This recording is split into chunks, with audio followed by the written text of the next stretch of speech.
morning, everyone. We're going to get started now, and I'd like to welcome you to our new venue for the day. Do I need to tell you that the government is closed down? We lost our normal venue. That's the only impact that I can tell that Congress has had on us in a long time. In the audience, we have a live stream audience, and we have some online watching it, and then those of you that are here in person. For those of you that want to send in questions, you have cards on your seats. You just hold them up. Someone will bring them up.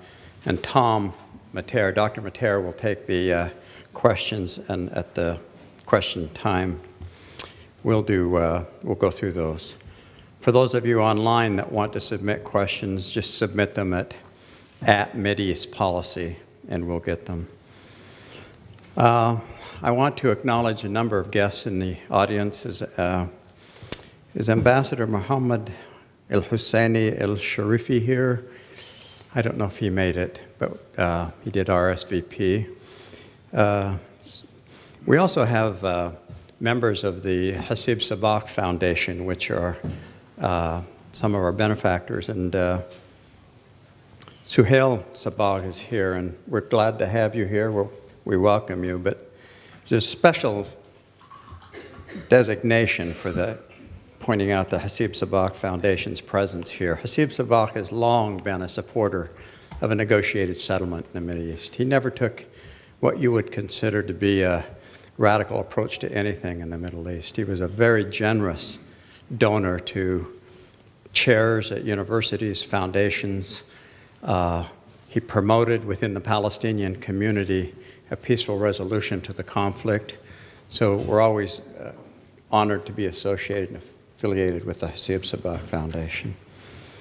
The Middle East Policy Council is an American nonprofit organization. We were established in 1981.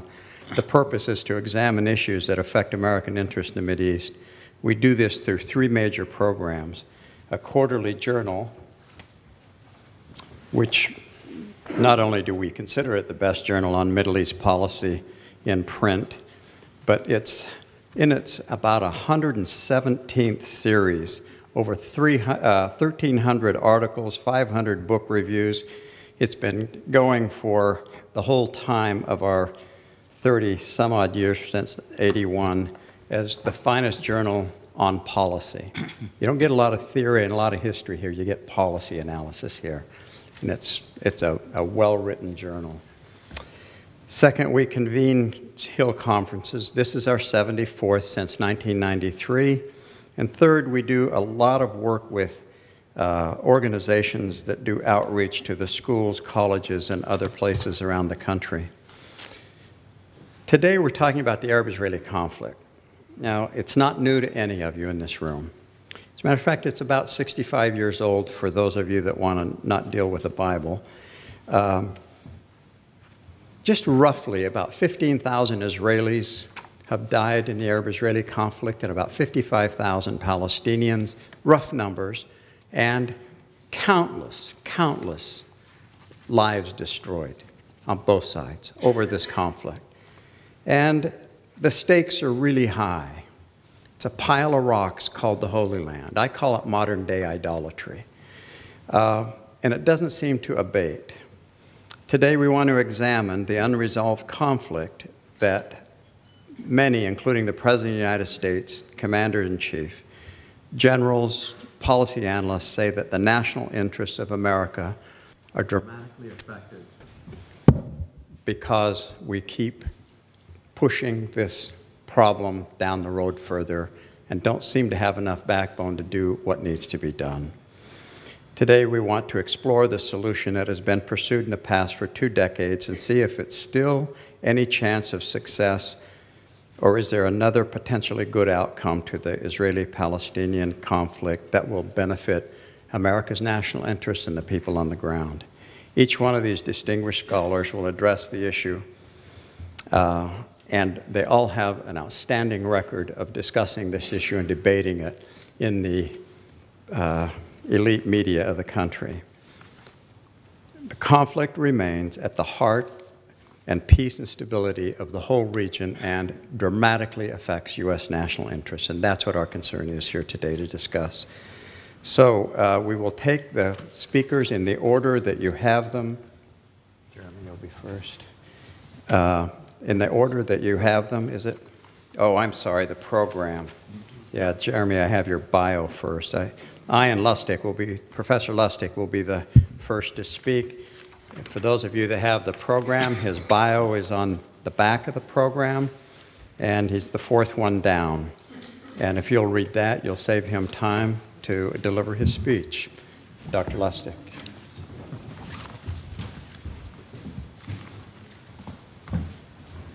Thanks, Omar, and thank you for coming. Thank you to the Middle East Policy Council for organizing what I hope will be an informative and stimulating exchange. I'm confident it will be. So my name is Ahmed Lustig. I'm a Jew from a shtetl in northern New York called Watertown. In high school, I was a member of the modern Orthodox youth movement, the National Conference of Synagogue Youth. I was actually a chapter president. We used to sing and dance to scores of nigunim, that is Hasidic-type melodies, for hours on end. The song I loved the best was one that we couldn't dance to. You didn't dance to it. It's called Ani Ma'amin, I believe. Almost all Jewish Israelis and most Jews know the words, the powerful melody, and the deep emotion of its message. It translates like this: I believe with a complete faith in the coming of the Messiah. And although he may tarry, yet I will wait for him. I will wait for him all the days of my life. The deep meaning of the song is that whether or not the Messiah comes, and whether or not there really is a Messiah waiting to come, the yearning for what his arrival would mean and the injunction never to lose hope for mankind are values in and of themselves that help make life worth living. Much of the intelligent and passionate criticism I've received in response to my New York Times op-ed piece, Two-State Illusion, is the critics' own version of Ani Ma'amin. It is an anxious yet defiant song of resistance against despair by professing against all odds complete faith in the coming of the two-state solution. The reality is that God will not announce that the Messiah is not coming, nor, regarding a negotiated two-state solution, will he announce when the point of no return, making that impossible, has actually been passed. But there is a great difference between the two. There's really not much to lose by declaring Moshiach ben David, the Messiah, son of David, will come even if he will not. But there is a tremendous amount to lose by continuing to advocate two-state plans that cannot be implemented when the evil designs of others can exploit that error. The most important message in my article was not that two states are absolutely impossible. Indeed, I did not say that and do not believe it. Rather, my argument is that paths to political decisions in Israel and the United States that could result in that outcome via negotiations are so implausible that the negotiations themselves end up protecting and deepening oppressive conditions. In addition, by diverting energies from the difficult search for alternatives, however painful they may be, fixation on the tantalizing mirage of the two-state solution's imminent arrival increases the likelihood that when transformative change comes, and it will come, that change will be catastrophic. Let me be clear, I am not claiming, and I did not claim, that I have discovered a realistic path forward to satisfying the legitimate rights of Jews and Arabs in Palestine, the land of Israel. Such a path may exist, but it may not. For several decades, I believed, and I think correctly, that internationally brokered direct negotiations between Israelis and Palestinians had a good chance of achieving a real two-state solution that would both naturalize Israel's presence in the region and provide Jews and Palestinians with limited but democratic and satisfactory outlets for their collective aspirations. Problems there would have been, But those problems would have been much preferable to those associated with any other course of action. To be sure, neither its benefits nor its implementation were ever sure things. To have pulled off the two-state solution while it was available would have been in some ways more amazing than the establishment of the State of Israel itself. It would have made Israel the only European fragment society to have successfully institutionalized its presence in a non-European region without effectively eliminating the Aboriginal population. The odds were always against the two-state solution's success, whether because of the crippling hold that a blinkered Israel lobby has on American foreign policy in the region, the Islamicization of politics in the Arab world, or a cultural transformation of the Israeli political landscape driven by decades of siege, Holocaust mania, and triumphalism. The argument I'm making is not that I have a better plan for a nice future than two-state true believers possess. It is that if catastrophic scales of destruction can be avoided, ways to do so will not be found by those blinded by faith in an appealingly familiar but no longer effectively available path. Why? Because as long as Israelis and Palestinians do not feel immediately and concretely that their very existence is threatened by the absence of a way to live together, they will not question the assumptions that need to be questioned. What are those assumptions that need to be questioned? For Israelis, is statist Zionism the only framework for satisfying Jewish national and cultural ambitions? Can the fundamental inconsistency between Jewish stateness and principles of citizen equality be the actual basis for stable relations between equal and powerfully mobilized Jewish and non-Jewish communities? Can those who live in a villa survive in a jungle unless the jungle is transformed into villas or the villa becomes a part of the jungle? Can the Jews of Israel ever expect to win an endless competition in brutality with the other peoples of the Middle East? For Palestinians, can Palestinians as a people survive an all-out struggle between a Muslim Middle East and a Jewish state capable of using weapons of mass destruction? Can a Palestinian Zionist movement intent on achieving the return to its land generations after the loss of that land be more successful, humane, or stabilizing in its effects than the Jewish version? Can the category of Palestinian embrace Jews in a way that the category of Zionist was unable to embrace Palestinians?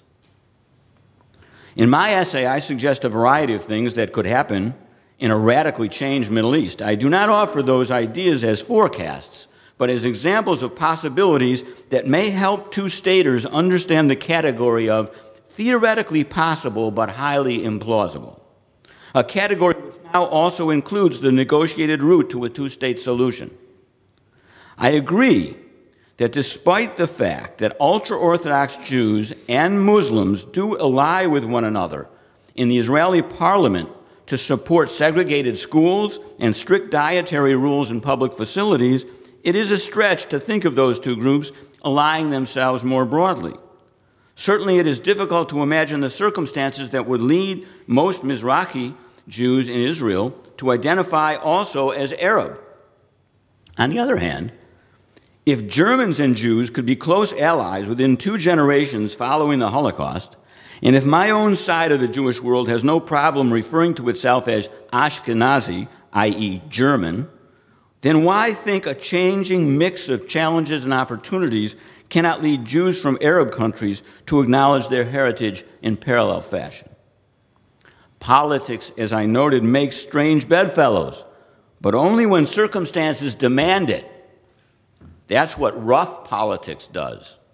Rough politics is not something that moves according to a plan, but rough politics is how history produces most of the outcomes to protracted struggles.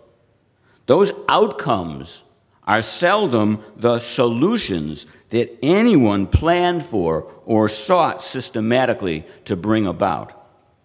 Right now, for example, there is no one-state solution, but there is a one-state outcome.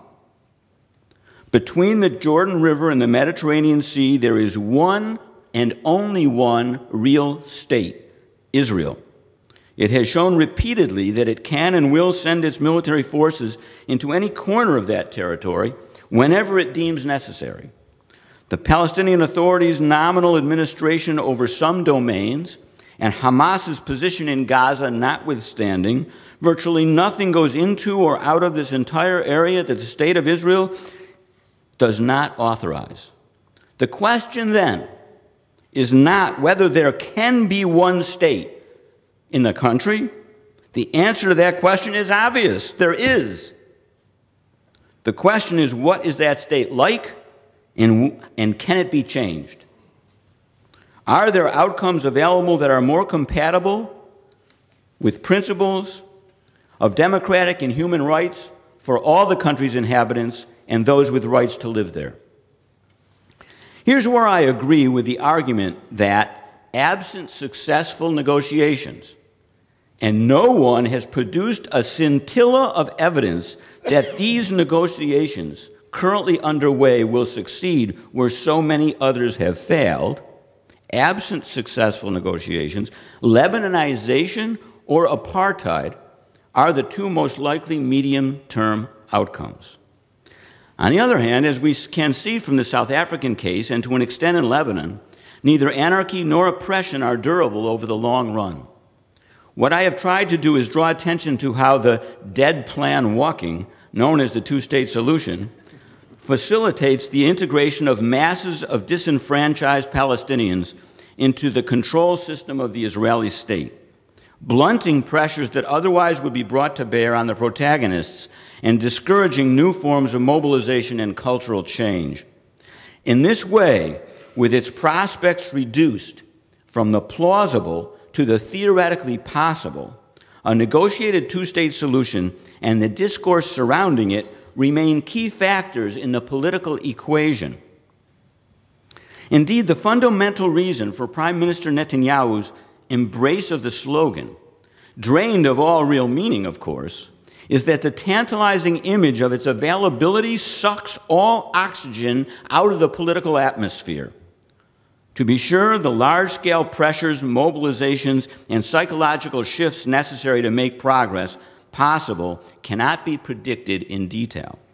But only thus can a situation featuring a single state that dominates life between the Jordan and Sea be transformed into a society within which more satisfactory, confederal, unitary, regional, binational, or even eventually two-state arrangements could evolve. An interesting dimension of many published critiques by two-staters of my New York Times essay is the extent to which they agree with the core of my analysis, even if often accompanied by shrill attacks on my motives, knowledge, or bona fides. I believe most would probably agree with me that the systematic efforts of Israeli annexationists and their supporters outside of Israel to destroy paths to the two-state solution constitute one of the greatest crimes ever committed in Jewish history. Like me, they find themselves unable to trace a series of steps that could lead from where we are now to a satisfying two-state solution. Like me, they decry the fetishization of negotiations and Washington's chronic failure to act decisively. Like me, they understand the negotiations as serving many petty parochial interests rather than the objective of achieving peace. Down deep, I think they also agree that neither the Kerry version nor any version of negotiations per se will be capable of bringing about a two-state solution. Some larger set of political forces will need to appear that will shake up the political landscape, especially in Israel, with sufficient force to produce a government ready to sign the agreement whose detailed provisions, they say, everyone already knows. The exact place where I differ with many of these critics is in the scale of the political shifts that need to occur in order to enable real progress. For example, Avner Inbar and Asaf Sharon have pointed to what they describe as the potentially game-changing option of Palestinians bringing their case to the UN. They imply that this is the kind of development that could jolt the two-state project back to life. I disagree. I do not argue, as they and others say I do, that the weight of sheer settlement as facts on the ground is what is decisive. Not at all. There were nearly twice the number of settlers in Algeria as there are east of the Green Line, and they were all evacuated.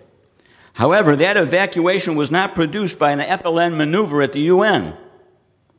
It was the complex consequence of the overthrow of the Fourth Republic in France, years of emergency rule in the Hexagon, a horribly bloody revolution in Algeria, and the reconstitution of political life in France under a radically new constitution.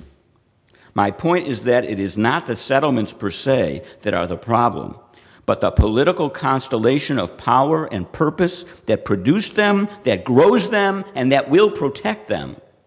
What I am arguing is that the entrenchment of the forces in Israel that have destroyed every effort to achieve two states is so deep and so firmly rooted in ideological, cultural, and American institutional political realities that much bigger forces will be necessary to transform them than operate within the normal course of Israeli or United Nations politics. My message is not a happy one. The whole situation is deeply tragic. While there were unavoidable contradictions buried in all Zionist plans for transforming Palestine, the post-1967 period did open up the spectacularly hopeful prospect of successful partition. It is with profound sadness that I find that prospect has effectively vanished as a political program. But my commitment to Jewish values, democratic principles of government, and the human beings I know and love on each side of the conflict's terrible divide demand I face that sadness with the tools I have. I'm not a prophet, nor am I a political leader. I am a political scientist. What I owe is no more and no less than the best analysis I can provide of a political situation that is turning the hard work of peace movement heroes into threats to what they themselves hold most dear.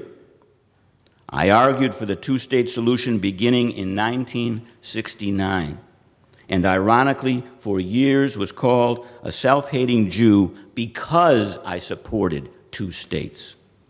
The passion I put into that effort was spurred by my certainty of the doom that intensive settlement of the territories would mean for the Zionist dream I embraced of a democratic, Jewish, and civilized state. As I have said, God will not announce when pursuing that dream becomes or became an empty hope. But any advocate of that political project must judge how he or she will know when that time arrives. Otherwise, the illusion of its assumedly permanent availability will strengthen those ready to base Jewish life in the land of Israel on systematic coercion and permanent oppression.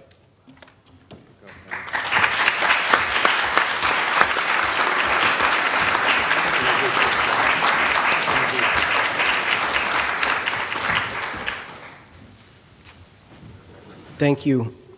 My name is Yousef Munayyer. I'd like to thank Tom and Omar and the Middle East Policy Council for the opportunity to address you today and for convening this important panel.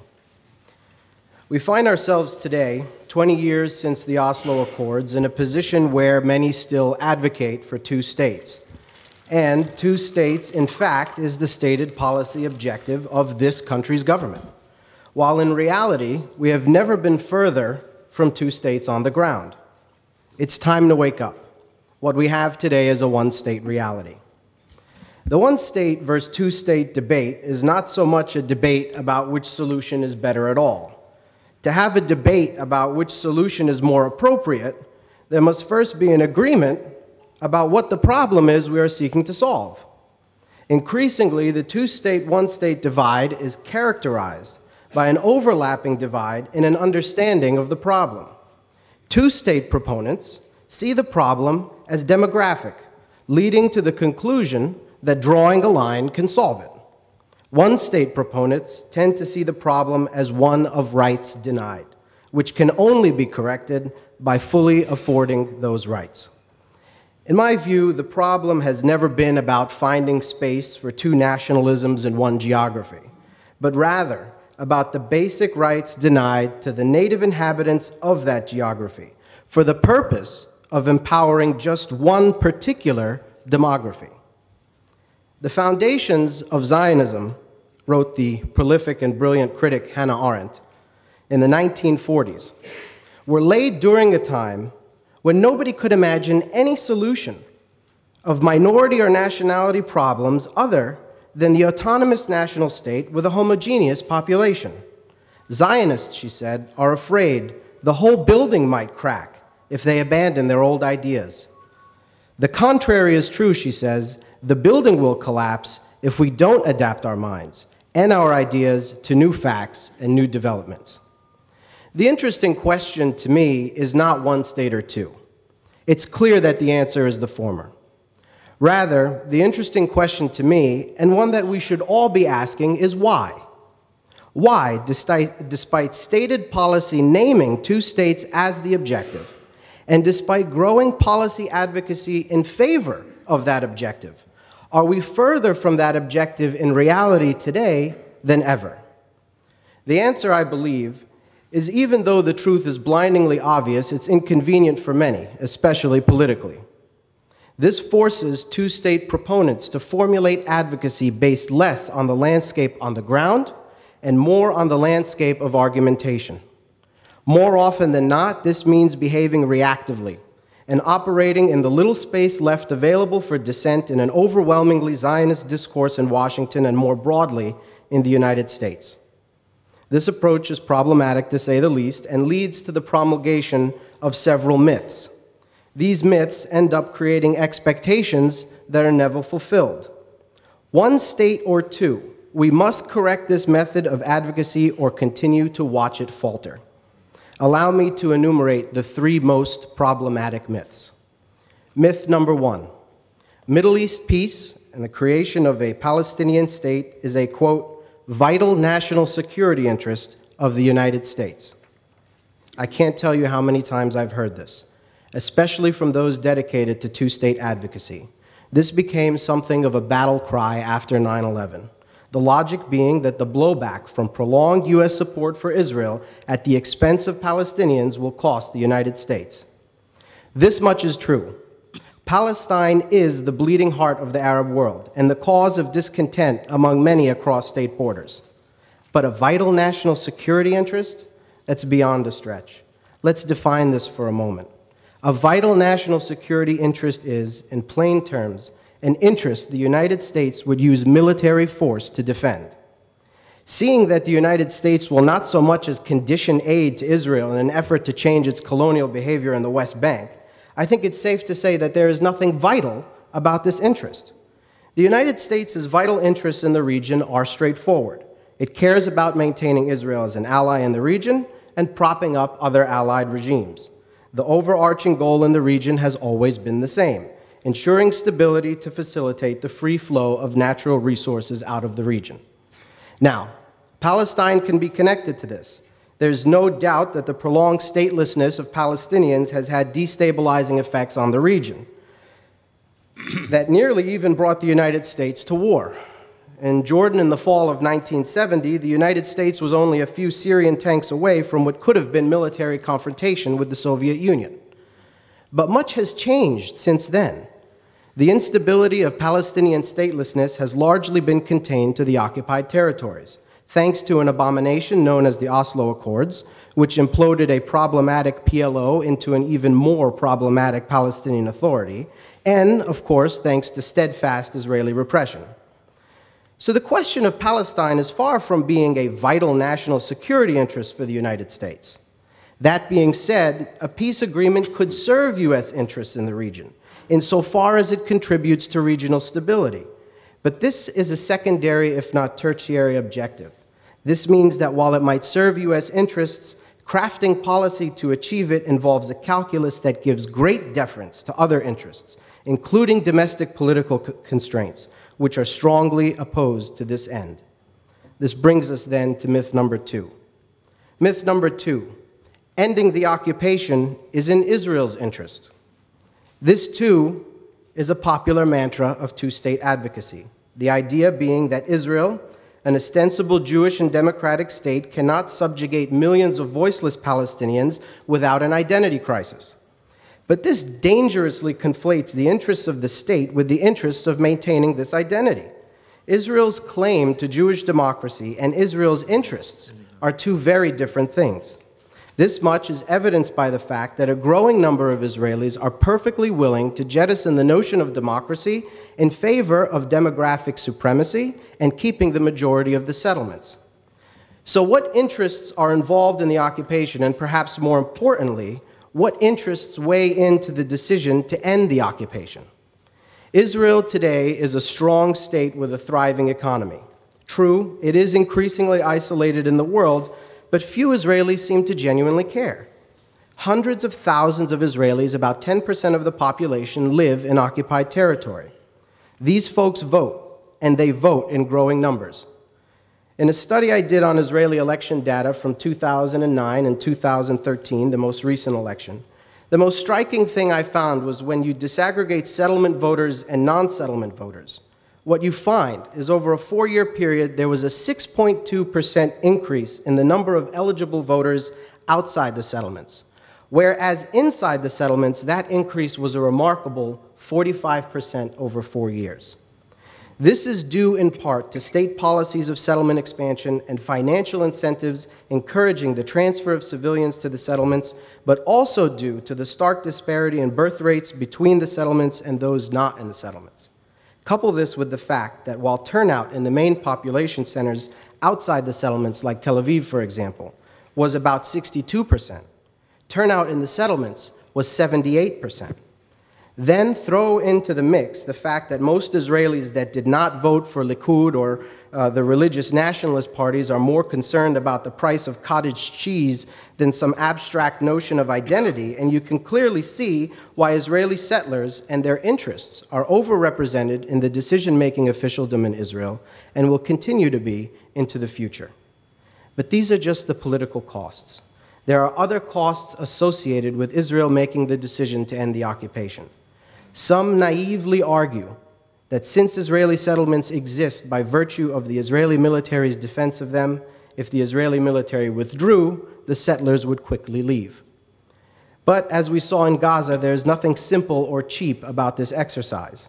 Aside from the need to use military force to evacuate the settlements in Gaza, the resettlement costs of about 5,000 Israeli settlers, many of whom, by the way, resettled in the occupied West Bank, cost about $1 billion US. Think then about 20 times this number. That number, about 100,000, is a conservative estimate of the number of settlers that would have to be removed in a very unfavorable land swap deal for the Palestinians.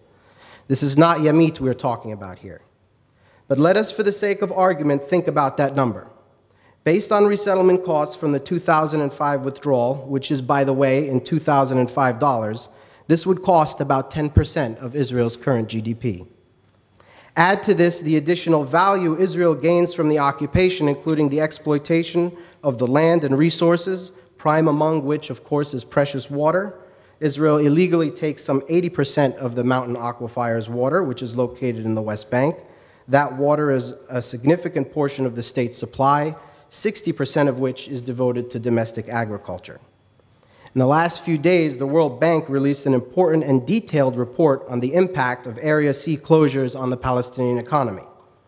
What was clear was that in Area C, Palestinians are losing out on billions of dollars in potential economic rewards from the land, the water, the mineral resources, tourism, and so on.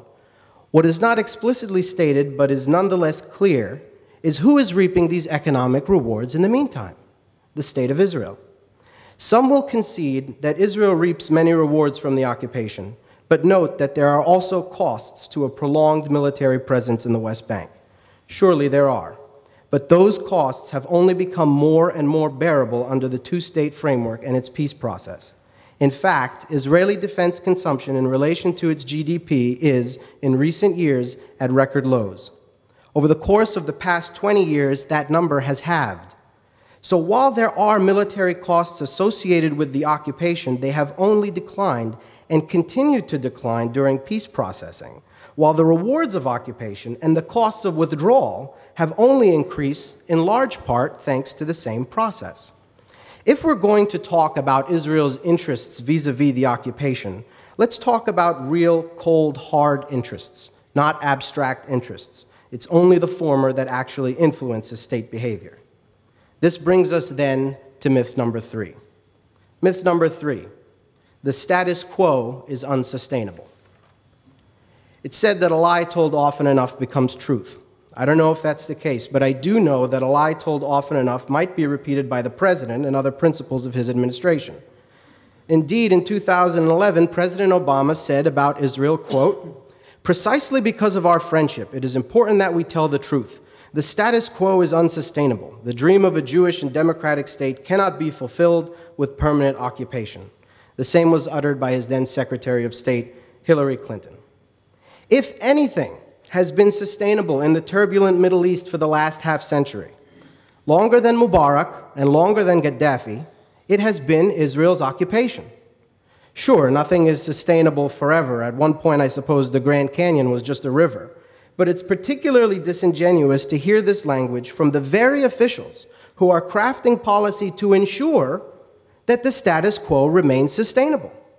As I've already discussed, not only is the Israeli occupation sustainable, it is profitable. Indeed, Israel has done almost all it can to ensure the occupation persists for generations by carving up the West Bank with colonies and entrenching its presence there. Washington has done little to stop it and is, in fact, actively encouraging it with economic and diplomatic support. There was a time only 20 years ago when a U.S. Secretary of State was rallying international support to get behind a UN Security Council resolution condemning Israeli settlements as illegal. Not illegitimate, but illegal. Today, it is the United States that is single-handedly standing in the way of such a resolution by using its veto despite vast international support for it. The status quo is absolutely sustainable in large part because of Washington's unyielding support for Israel. Telling ourselves otherwise, despite this obvious reality, is a recipe for disappointment and disillusionment. Why is it so important to debunk these myths?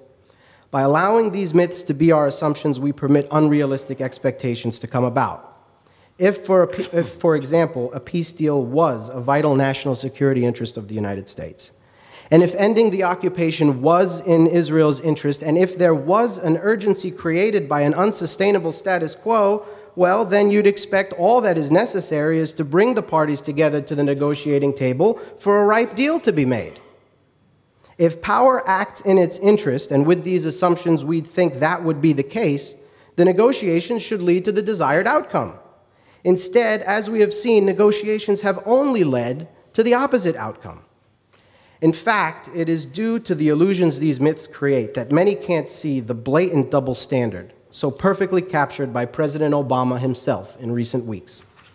It was just last week that President Obama told NPR, in regard to the stance House Republicans were taking by refusing to pass a continuing resolution before a government shutdown deadline, quote, "You don't negotiate by putting a gun to the other person's head." And yet, only days earlier, President Obama said, after meeting with Mahmoud Abbas on the sidelines of the UNGA, that negotiations between Israel and the Palestinians it occupies, not merely with a gun to their head, but with an entire foreign military occupation in their land, negotiations were, quote, the best way, the only way for a successful outcome. These myths and assumptions also lead to an unrealistic and unhelpful understanding of responsibility and blame. If it's good for the United States and good for Israel, why hasn't it happened, we are led to believe? It must be because of Palestinian rejectionism. Moving forward, we need to revisit these assumptions, challenge these myths, and radically alter policy if there's going to be a change in the situation.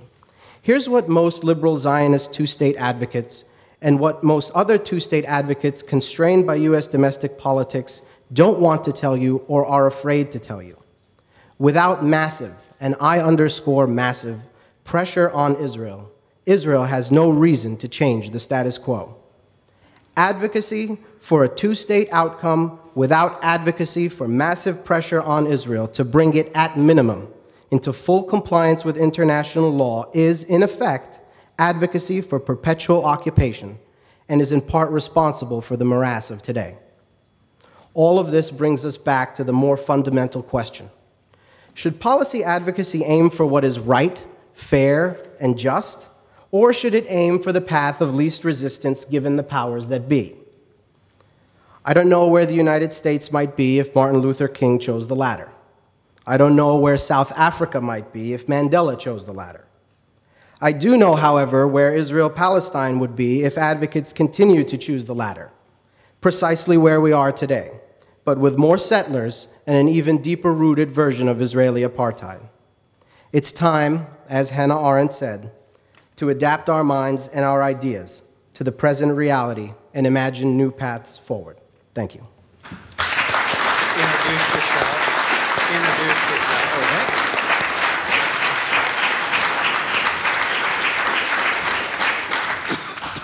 Before you start, Jeremy, if you've got questions, be writing them and sending them forward, or there are people along the side to pick them up.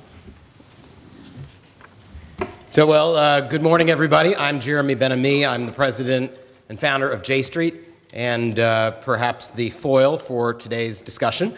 I want to thank Omar and Tom for this opportunity to engage in what I consider to be an extraordinarily important and respectful discussion of whether or not there really is an alternative to a two-state solution for resolving the long-standing conflict between the Jewish and the Palestinian people over the land that we call Israel and Palestine. It goes without saying that I find myself in the slightly unusual position today of serving as the right end of the political spectrum. As some of you may know, I spend much of my time engaged in a different political dynamic, so I'm very grateful to the Middle East Policy Council for a little change of venue for me. Let me open up my remarks by just saying forthrightly and clearly that I am a proud and unapologetic supporter of the State of Israel and of the right of the Jewish people to a state of their own in the land of Israel. My family was among the very first Jews to return to the area in the 1880s. They fled persecution in Russia, and they sought to rebuild the home of the Jewish people in the land of Israel that their ancestors had dreamed of and longed for centuries.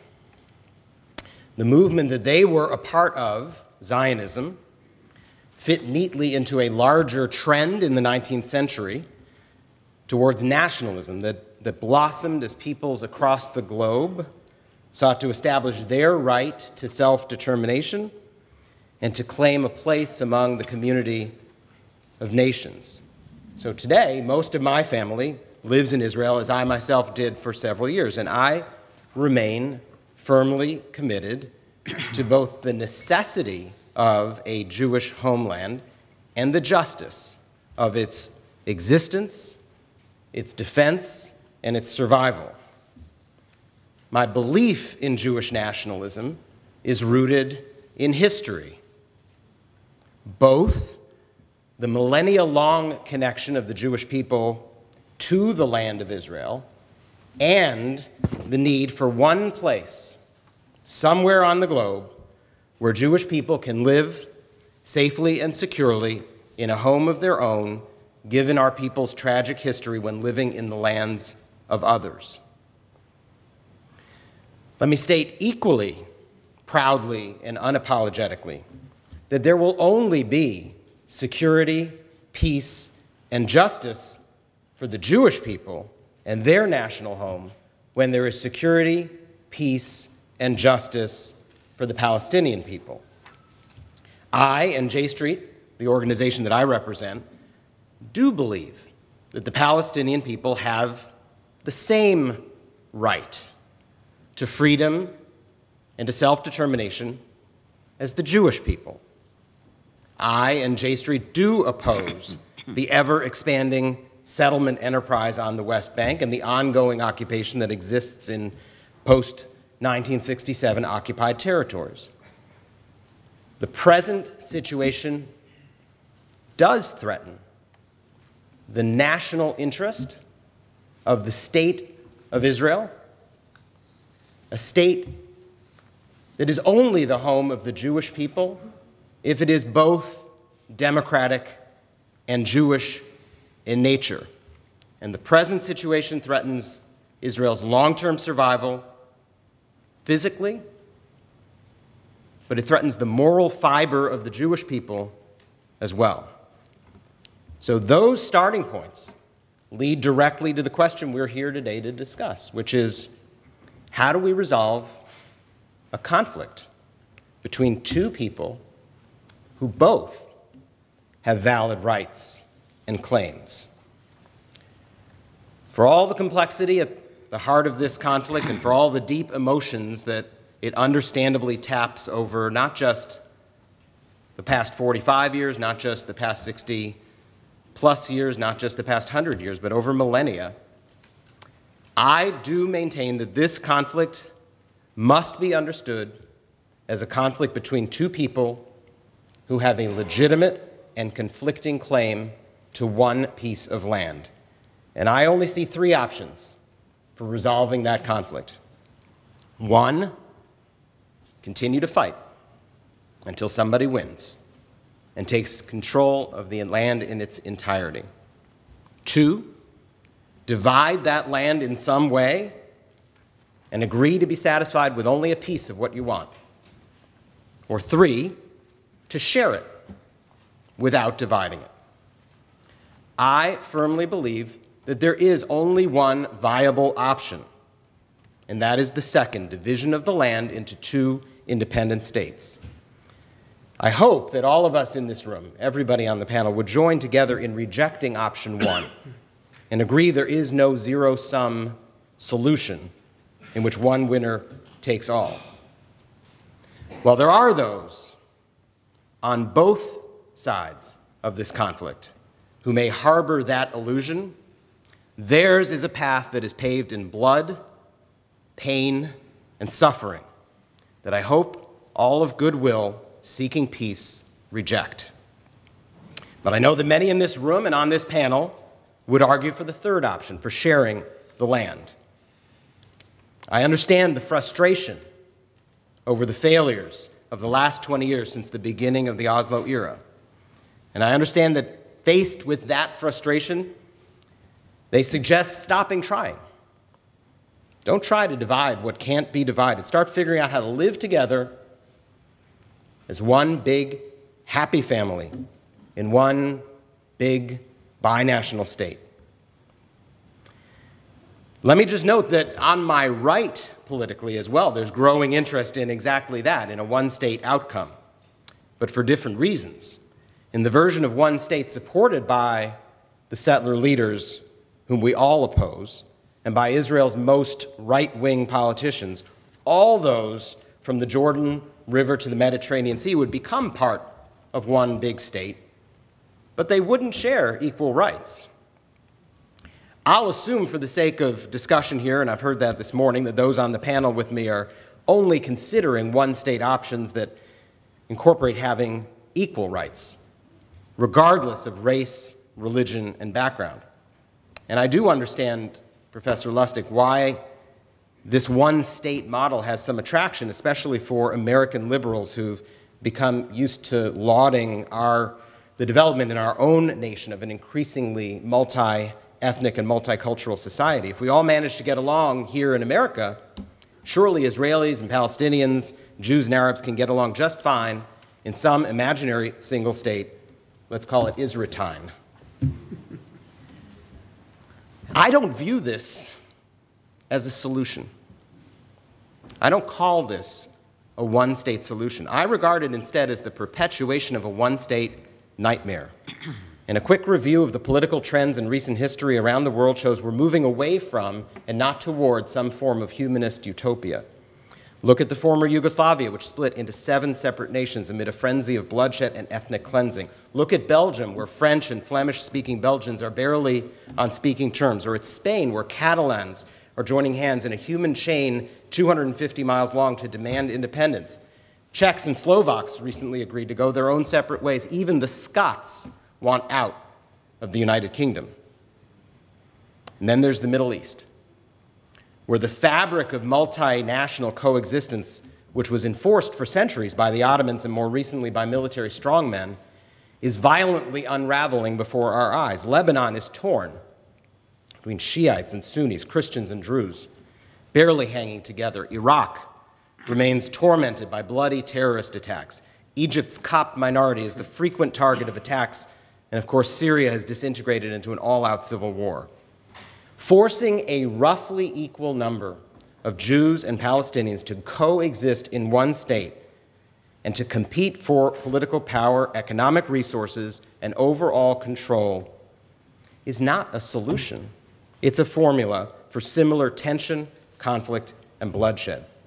A two-state solution for Israelis and Palestinians offers both peoples a way to avoid such a fate. It is the only way to give them both what they want: national self-determination.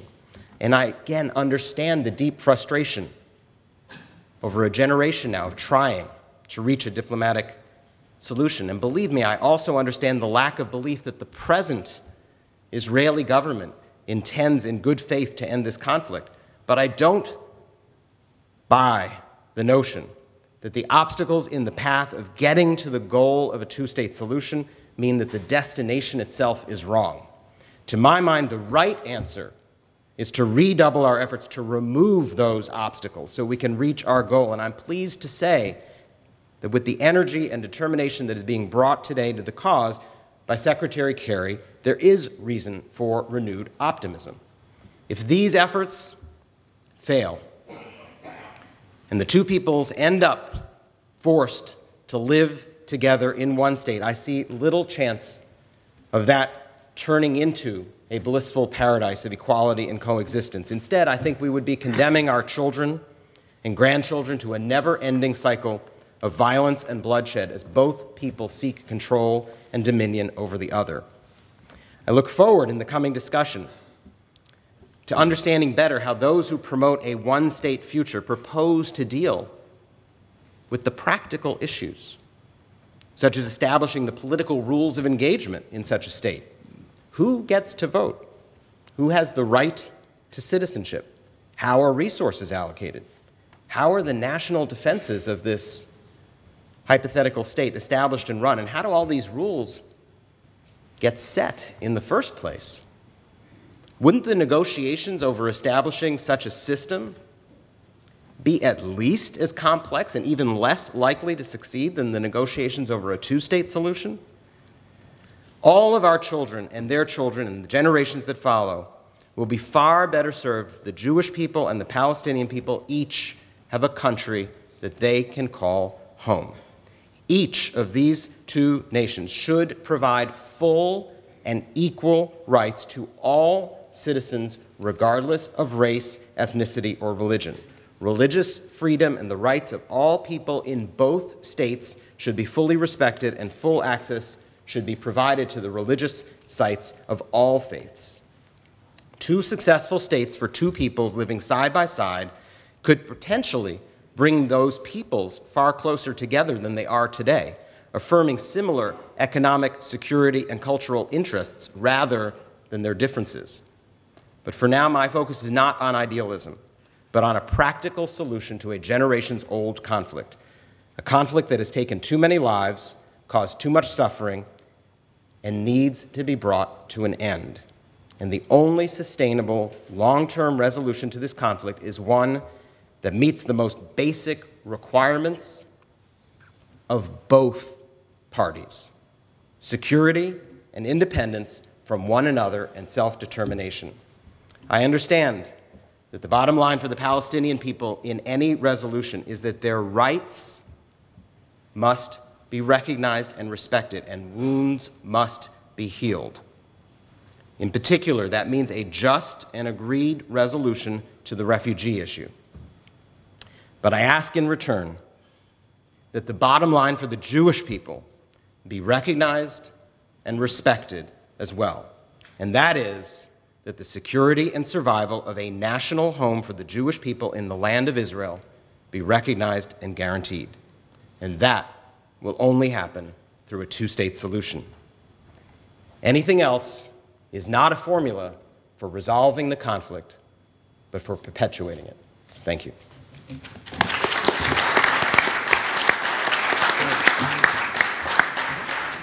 Ahmad.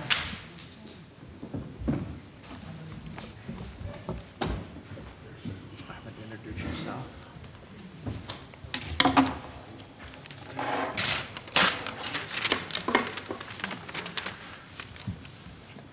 My name is Ahmed Khalidi. I am Palestinian from Jerusalem. My family is from Jerusalem. We trace our origins back to about 1,000 years. The Nusaybi's claim to have been there before us, but they have no proof of that. And I have grown up in the diaspora. I'm currently based in England. I've been active in Palestinian politics for about 500 years. Mostly in official and unofficial peacemaking, and with great success, as you can see from today's panel. I wish to thank Tom and Omar and the Middle East Policy Council for bringing me over at no little expense. I hope they find it worthwhile. How can we characterize the Middle East today? Fundamentally, there is a rampant regional civil war across the Levant, from Lebanon's shores to the Iraqi-Iranian borders. Now it has taken on a substantially sectarian character, Sunni Shiite, with multiple underlays. Here and elsewhere in the region, there are ethnic, economic factors, regional power struggles, historical rivalries, personal animosities, grand power politics, generational transitions, youthful frustrations. All of these have created a maze of interconnected, overlapping conflicts and fault lines. Out of this turmoil, we have had new borders and new identities. In southern Sudan, there's a new state. In Syria, there's any number of statelets. Iraq has broken apart. Libya is polarized. Yemen is likely to go the same way.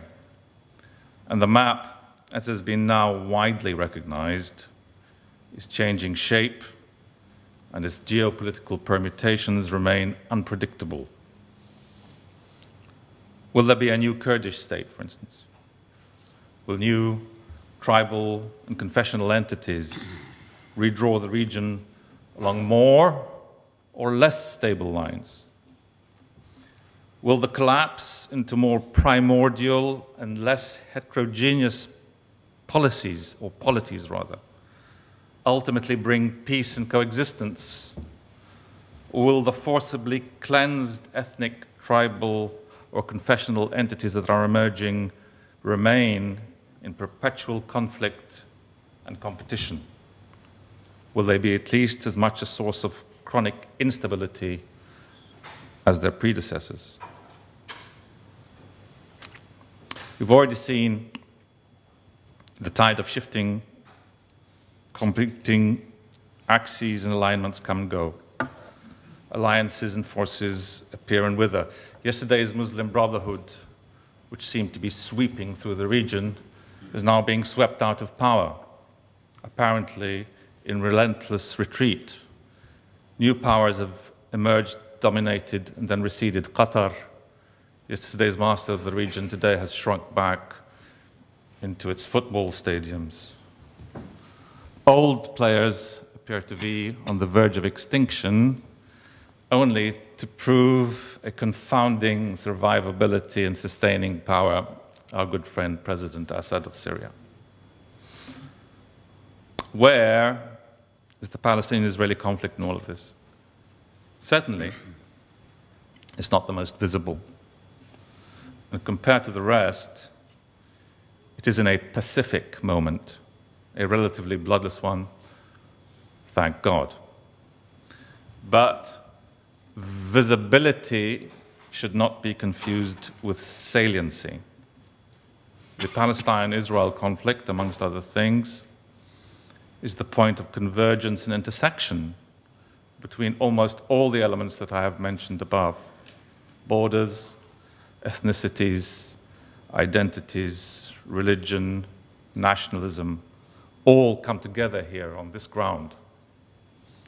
Its relative insulation from what is around it today is no indication of its incendiary potential, as we have witnessed before on many occasions. And furthermore, it is of global resonance. It is not a local affair, partly as a consequence of its history and the historicity of its place and its players, and partly because Israel is integral to the US political fabric, as is Palestine to the political and moral consciousness of millions around the globe. When the US wants to go to war in and around the region, it is Israel that is invoked, for better or for worse. When protesters mass in Tehran, Ahmedabad, against Western injustice, real or perceived, Palestine is still a genuine rallying call. Will a Palestine-Israel solution address everything and resolve all these conflicts in the region? Of course not. No fool would say so, not even this one. Will it help to create a stable zone in a sea of turmoil? Most probably yes. Will its perpetuation as an open sore help to make the world a better place? Undoubtedly not. This, I think, very simply, is the very basic calculus of the United States today. It is also the calculus of Israel and the PA-PLO's own dynamic. Putting myself in Israel's position for a moment of this Israeli government, you see an ever-expanding path towards growing delegitimization, spreading Jewish communal divisions in the diaspora, and a genuine demographic and political dilemma on the ground. How do you preserve the Jewish state when you're spread between and amongst roughly 4 Palestinians? And for the moment as well, if I'm Bibi Netanyahu, Iran certainly looms large, not just for the day when, but for the day after whatever happens is going to happen. Because if you want the world to support you on the day after you do what you have to do, the key, I think, that Bibi has come to realize lies in a potential movement with the Palestinians. Palestine, if you want, for Netanyahu, has become the key to Tehran. But for Ramallah, the road ahead is also very uncertain. This leadership's slender national credentials hang by a thread. There's no visible alternative to them, but they still represent the very last breeze from the Palestinian national movement's winds of the 60s. The national project, so-called, of 1988, which is to build a state for Palestinians on this territories occupied in 1967, is still at the PLO's shaky core. And all talk of UN unilateral action notwithstanding, the PLO leadership today, which is wedded to a negotiated solution, has little option of divorce from it. So what about a two-state solution? A two-state solution is not a new invention. It is a very respectable 76-year-old.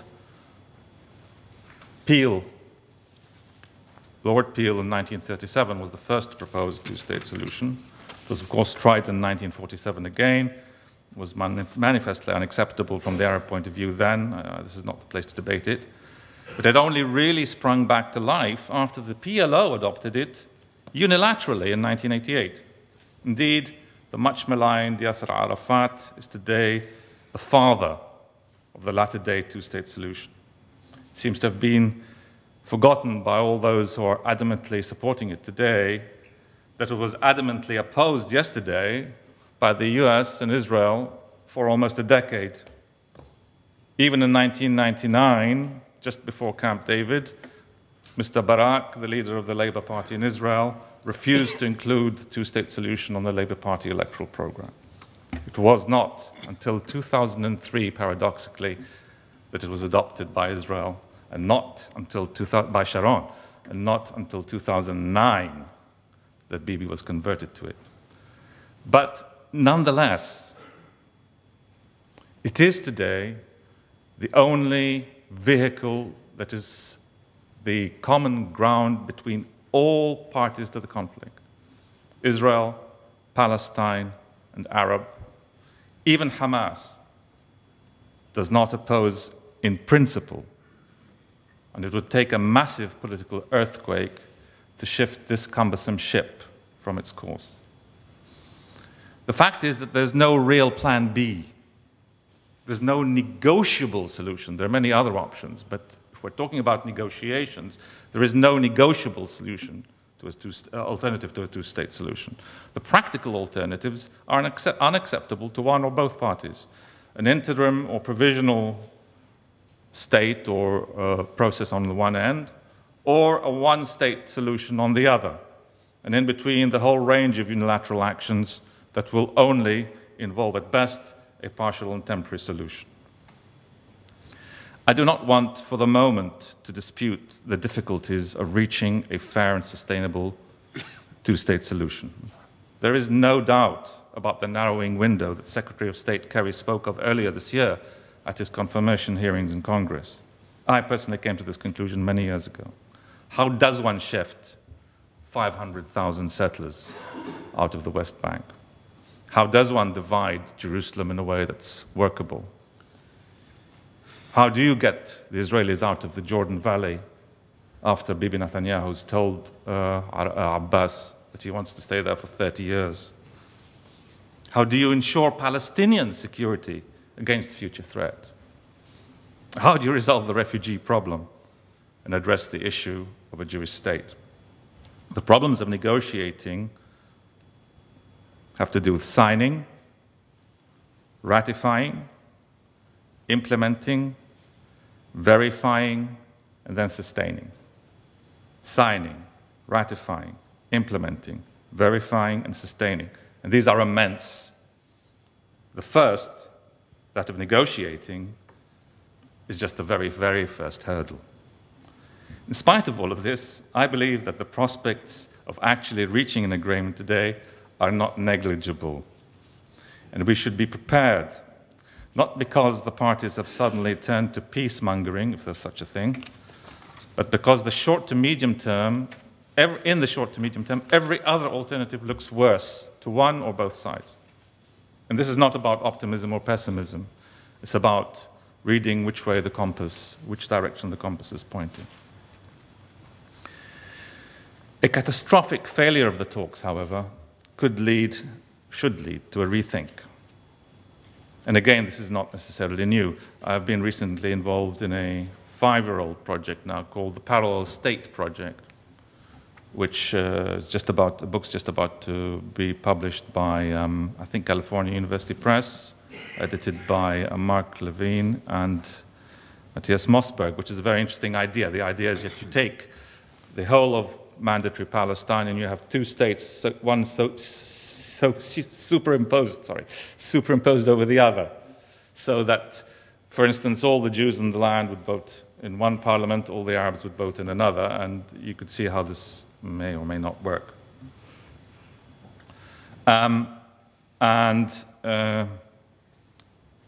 it is indeed, as a matter of principle, very, very hard to argue against the notion of a one state.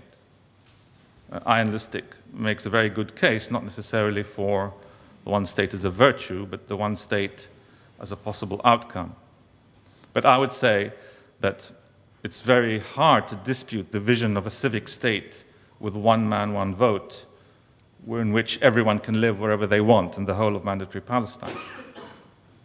I think we can distinguish between three forms of one state, and I think one has already been very clearly made, which is the one-state reality. This is not just a reality of today, it's a reality since 1967. This is the apartheid state, the one that we have today. It is a de facto consequence of occupation, and its prevailing characteristics are Israeli domination and oppression of the Palestinian people. The second is one state as a desirable outcome. The question here is how? This, to my mind, is not something that you can negotiate, at least not in the short term. How will the Jewish majority that is in control of every aspect of their life hand over, transfer power to a Palestinian, either a similar number of Palestinians or even a Palestinian majority? In many ways, this is very similar to the predicament that the Palestinians found themselves before 1948. I do not see any mobilizable partners to such a project in the short to medium term. The second is that something may arise not out of a rational strategy, but out of the convergence of some unseens and unknowns. Something may happen. But I believe we cannot base politics on maybes or on unseen aspirations. This is neither good strategy nor very good analysis. And as someone who's not unsympathetic to the vision of a one state, there are other enormous problems. Jeremy, I think, has mentioned some of them. Jewish fears of Arab domination, potential deadly competition over land and resources, the issue of Jewish technical and institutional domination, the emergence of a marginalized Arab underclass in a largely Jewish-run state. We've seen all of this before during the one state of the mandate.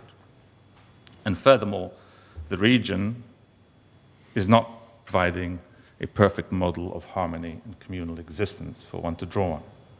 I believe that the one-state, two-state dichotomy is to some extent false. The two are not necessarily exclusive. One state could eventually arise as the result of two states, and this, for me, could be a very likely outcome. A consensual new regime in mandatory Palestine, born out of enlightened self-interest and after the conflict has been diffused.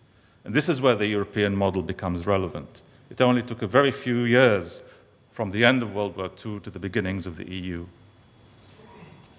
For the one-statists, the real challenge is to operationalize within a real time frame and a pragmatic political context.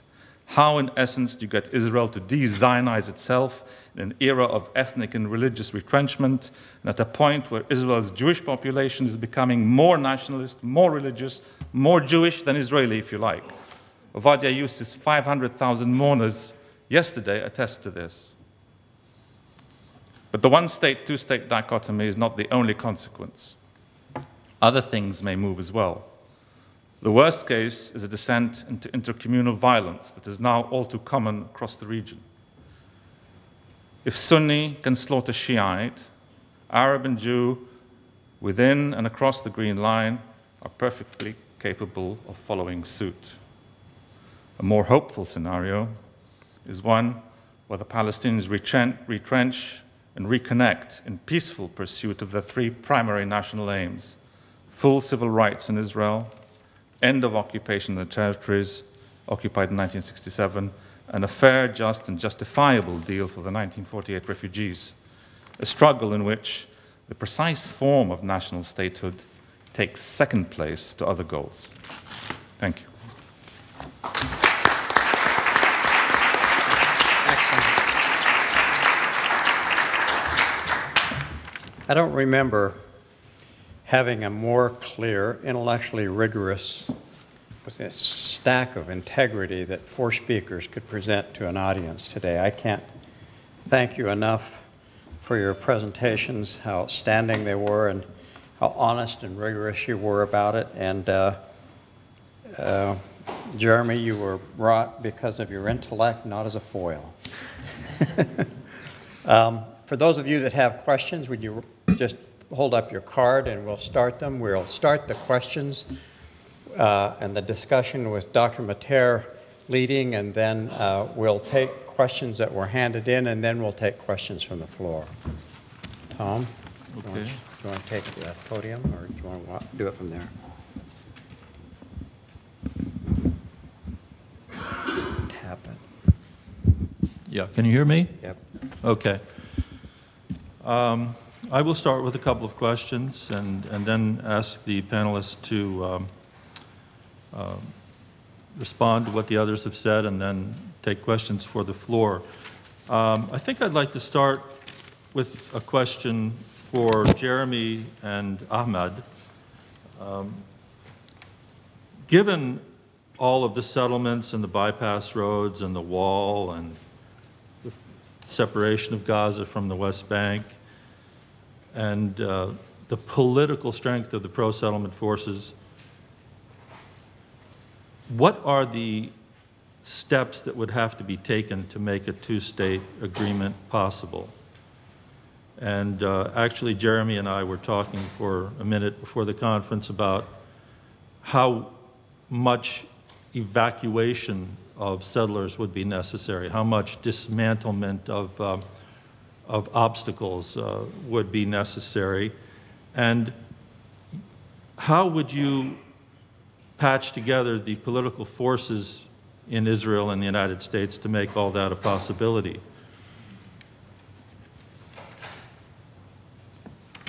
And then for Yousef and Ayan, I think my question would be, Ayan, you haven't advocated one state necessarily. In fact, you've warned that it might only emerge after a lot of blood, after a lot of violent struggle, and that's the catastrophe you'd like to avoid. So could the two of you, again, talk about how that could be avoided? What concrete steps could be taken now to prepare for the failure of negotiations over two states? And what kinds of changes, what kinds of constitutional foundations would be necessary, and what kinds of institutional transitions would be necessary, and where are we going to find the political forces, constellation of political actors to put that together? And Yousef, when you respond to this, I'd like you to think about one thing, and that is, you were talking about myths and how it's a myth that it's in the U.S. national interest to resolve this, and it's a myth that it's to Israel's advantage to resolve this.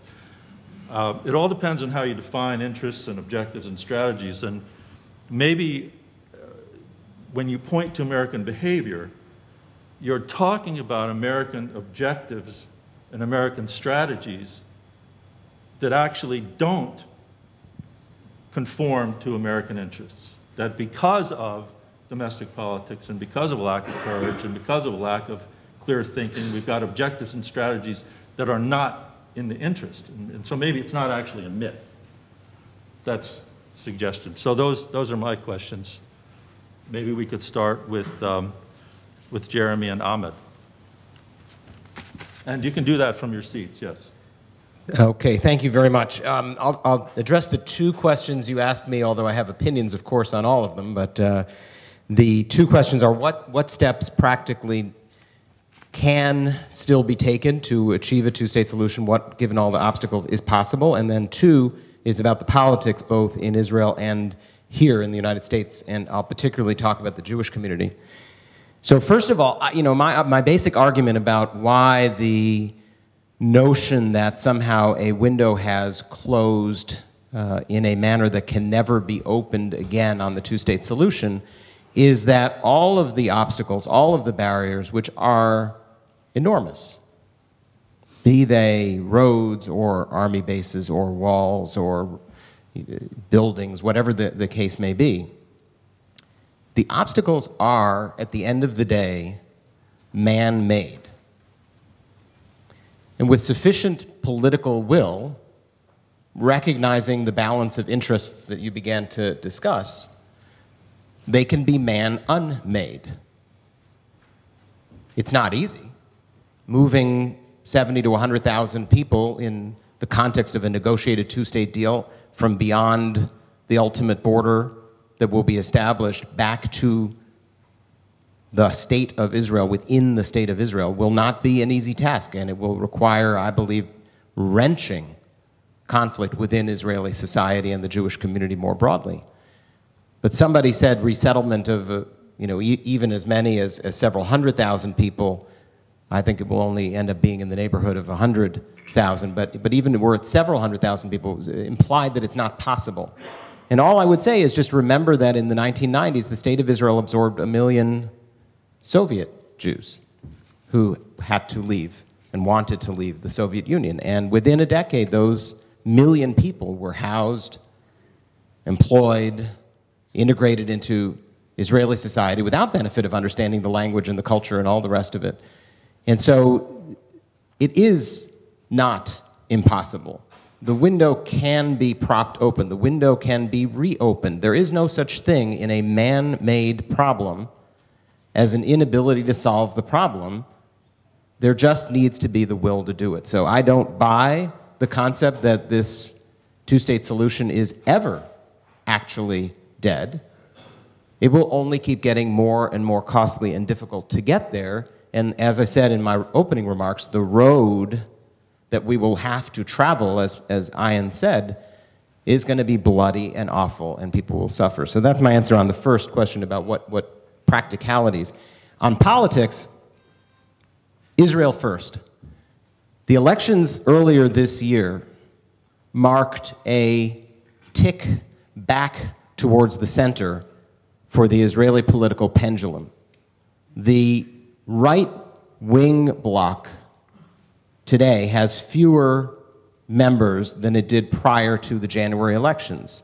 The number of members of Knesset who support a two-state solution publicly is greater than half of the Knesset. There are members of the coalition, like Tzipi Livni and her whole party, like Tzachi Hanegbi from Likud, who attended the J Street conference this week, who do support a two-state solution.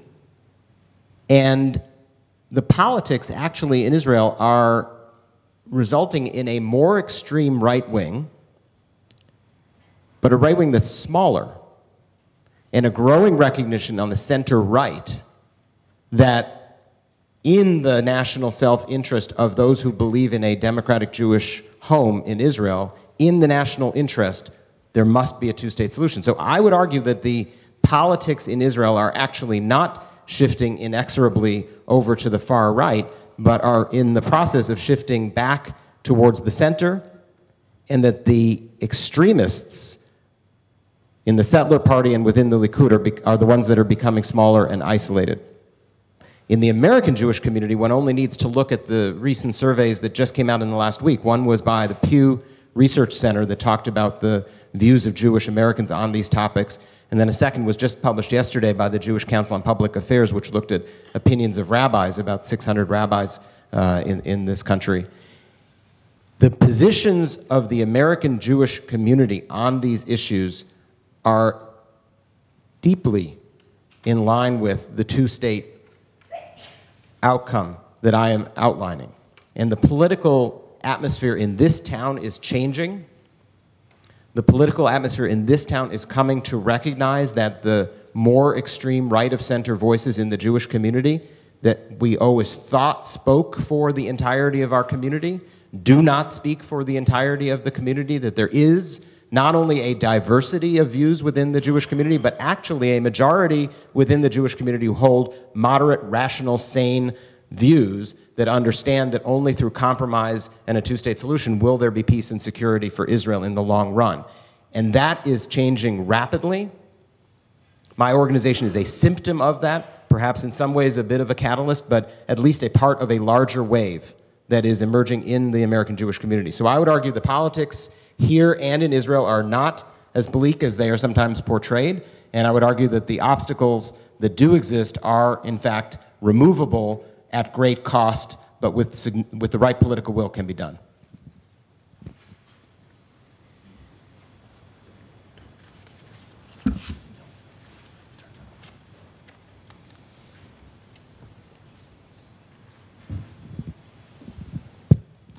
I need to premise something and perhaps contradict myself. One of the most extraordinary things that's happened in recent times is that two-state solution has become a Zionist solution in the eyes of almost everybody I talk to, at least on the Palestinian side. It's this on? Yes. What was the fulfillment of the national aspirations of the Palestinians, supposedly, has become essentially a means of satisfying Israel's needs for, demographic and strategic security. But I think there is a genuine Palestinian national interest still in this. There are very few people who perhaps on the Palestinian side will agree with me, because the vast majority, certainly of young people these days, have gone almost completely into one-statism. And I understand why. Partly it's because of the frustration with the peace process, partly because of the creation of realities on the ground. If we actually have an agreement, that's a very big if, it'll be the very first time that the Palestinians and Israelis have ever agreed on an end game. And that in itself will create a new political reality. It's not enough. But if you can get an agreement, then you change the discourse, the hopes, and the aspiration. It's no longer about something that may or may not happen. It's about something that becomes concrete and achievable. And if this agreement, as it must, if it's going to be at all an agreement, sets the borders, then the issue of settlements, where you continue building and where you don't, will become that less significant, because you'd have decided where the borders are. The same applies to Jerusalem. And the same even applies to the issue of refugees. So even before you enter the phases of implementation, and despite all the difficulties, the very fact that you can achieve a common agreement that sets out where everything is going will completely alter the dynamics of the conflict and the nature of the discourse. And for the short term, I think this is the best we can hope for.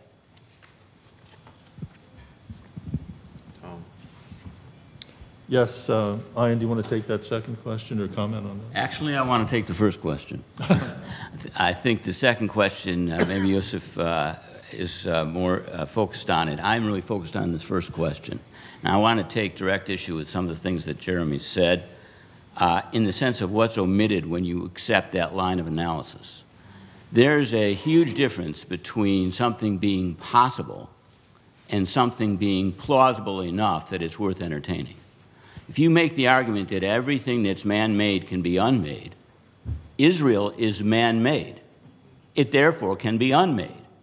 Therefore, why go for a two-state solution if you can actually go to the root? That is, if you're looking at it from a Palestinian point of view. The answer would be, well, that's absurd. I mean, maybe in principle Israel could be unmade, but it's not a practical possibility, so let's not think about it. In other words, even you, Jeremy, have to operate in the political world distinguishing between things that are theoretically possible and the things that are plausible enough that it's worth pursuing. That is exactly what Secretary of State Kerry said at his confirmation hearing when he said we've only got, he said in April, a year, 1.5 years, maybe 2 at most. Now, since it's 6 months later, you'd have to say 6 months, a year, 1.5 years at most. Martin Indyk, when he spoke to the J Street conference, said the reason why, and this is a non sequitur, but it's a revealing non sequitur, the reason why this go-around of negotiations will succeed is because it's the last opportunity for it to succeed. The window will be closed, period. Now, yes, that's an exhortation to action, and I can accept, as I do accept, the impossibility of saying that it is impossible. But what's not impossible is saying that the opportunity costs of pursuing something that has a very low plausibility may be too high. That's where I see, Jeremy, that you're not opening that question. What are the opportunity costs of pursuing something that becomes less and less plausible, so much so that the right can pretend to adopt the two-state solution? I mean, when you tell me Tzahya Negbi endorses the two-state solution, I knew Tzahya Negbi a long time ago. I know what makes this guy tick. When you see Bibi Netanyahu speaking at Bar Ilan a couple days ago about the two-state solution and what it entails, they're using you. They're using this mirage, this tantalizing mirage, in order to camouflage and protect the tightening grip of an Israeli version of a one-state solution, which is based on oppression and based on the bet that Jews will be able to outcompete other Middle Easterners in a game of brutality forever. That's their bet. And now, I believe that there was a whole period of time during Oslo, I do not consider it an abomination, when that was a reasonably plausible way to get satisfactory arrangements, and it was not playing into the hand of the right. Now, there's a sense in which the relationship that you have to the right in Israel that is the same relationship as Ben-Gurion had to Abraham Isaac Cook.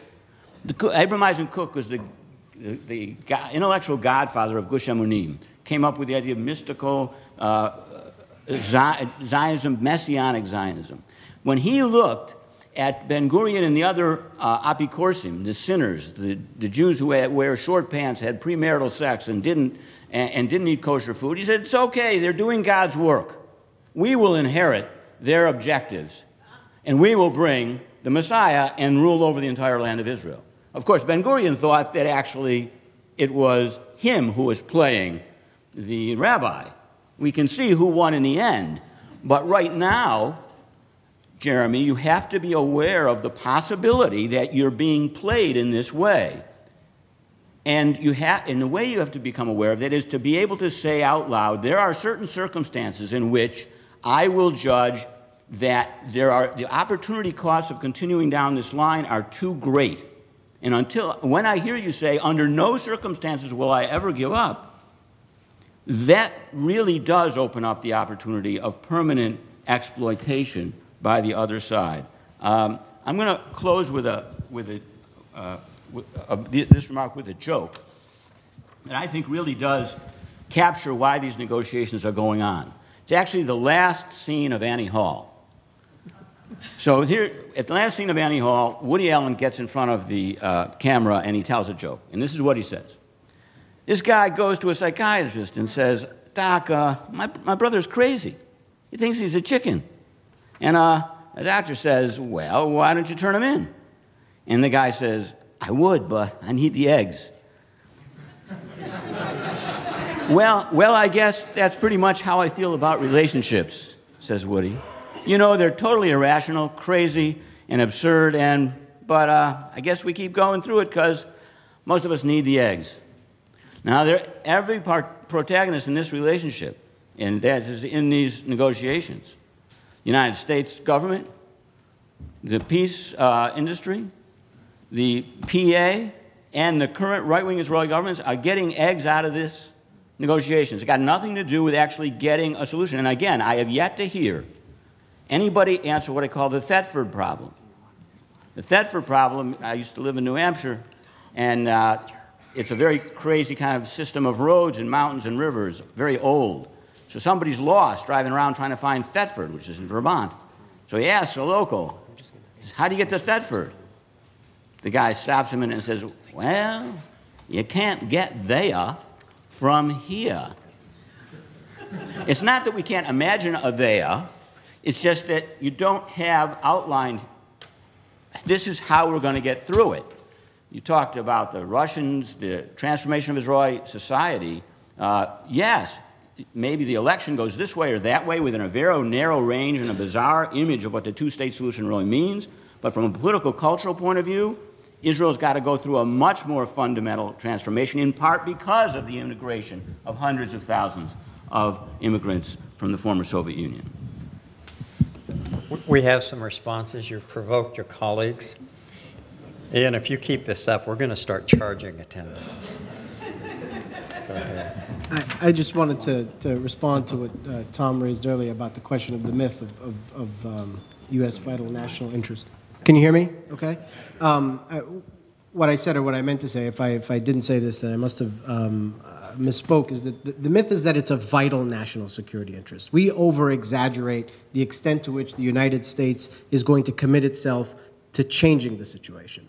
And so while I do think that, a peace agreement can serve U.S. interests, it will only move, the United States will only move in that direction if other things fall into place as well. And domestic politics simply do not allow that for a variety of the reasons that we discussed. I did also want to respond to one thing that Jeremy brought up in his answer to the question about Israeli politics.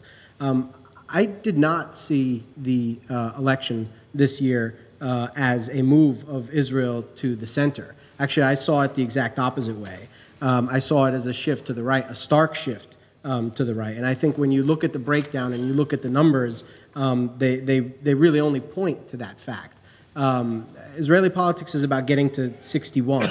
And really now the only viable coalition that can get to 61 is a right-wing coalition, primarily because the non-right-wing parties, if we can call them that, do not include the Arab parties. And so by the Arab parties excluding themselves and also the Zionist parties excluding the Arab parties, the opposition can never get to 60 under the current formulation. And the parties in the opposition, like Yesh Atid, for example, is not a centrist party. If you look at their politics, they've said very little about the question of Israel's position in the West Bank and the continued occupation. And the leader of that party announced that he was running in the Israeli colony of Ariel in the West Bank. So, this is by no means a left-wing pro-peace party. The center has actually moved to the right because the right has also moved to the right. And so much so that Avigdor Lieberman today is no longer the most right-wing crazy, fascist in Israel. Now he's part of the more mainstream right of Likud. So I think that it's actually gone in a much more difficult direction than the one that Jeremy had characterized. No. So just a few points of, I'm sure it will provide time for discussion over the next half hour or so on many of these points. The question of what is possible. I understand the difficulties. I understand the costs.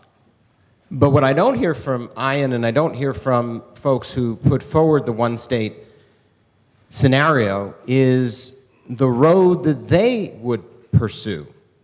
And I think Ahmed made that point as well, that it is really, really hard to see how Martin Indyk and John Kerry are going to be successful over the next couple of years. I admit that. The odds of success are probably not 100%. I don't know if anybody in this room thinks they're higher than 50%. Can I see a quick show of hands? Is your hand Okay, up? so, no, my hand is not up. I'm asking the question. So let's agree that this is very, very hard to try to get a negotiation to success around the two-state formula. But to think that it would be easier to reach an agreement on a one-state outcome is, to my mind, the flight of fancy. I think it is more akin to planning the colonization of Mars than to think about how you're going to get the Israelis and the Palestinian people to sit at a table together and talk about the practicalities of arranging an equitable, just, one-state future together. So given that, I understand Martin Indyk trying to inject a sense of urgency and saying the window will close. I think the window closes on this round of efforts. I don't know that President Abbas has another go in him at age 78. I don't know whether or not another American Secretary of State will come along like John Kerry for quite some time who's going to do what he did to get this back in gear. It's going to be a while. I do know that the next decade, the next generation will be really, really ugly if we don't succeed. It's going to be very painful for all of my friends on both sides of the line. And I predict, and I hope I'm young enough to see this, that one day we'll come back to the two-state solution. After this window closes, if we fail, and I pray to God we don't fail, but if it fails and we go through all that pain and all that suffering, ultimately everybody will come back to the table and say, how do we divide this land? Where's the border? How do we figure out Jerusalem? How do we meet the needs of the refugees? How do we figure out security? We'll be right back in the place we're at, because there isn't. You talk about plausibility of the two-state solution. Give me one scenario of a plausible future that is agreed upon and how you get there in our lifetimes for achieving this fanciful vision. And then we can talk about plausibility. I have one other thing to say, which is about Tzachi Hanegbi and those on the right. My father was a commander in the Irgun. My father was a comrade in arms with Tzipi Livni's father, with Dan Meridor's father, the parents of many of the leaders of Israel's right today.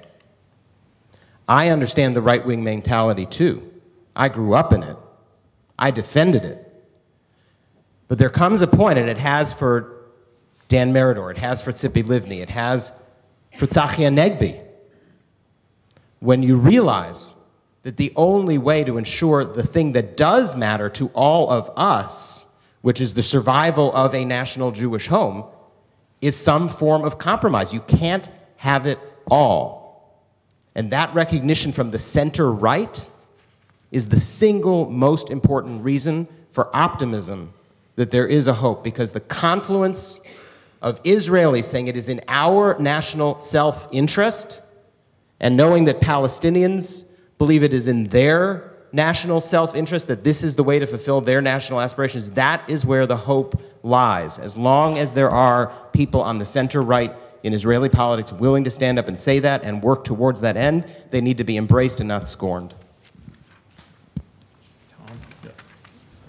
Well, I do have questions from the floor I'd like to get to, but my second question was, if the two-state solution is impossible or will be impossible in a year, what needs to be done to avoid an apartheid state or a bloody revolution, and how long will it take, and how will we get to equal rights for everybody?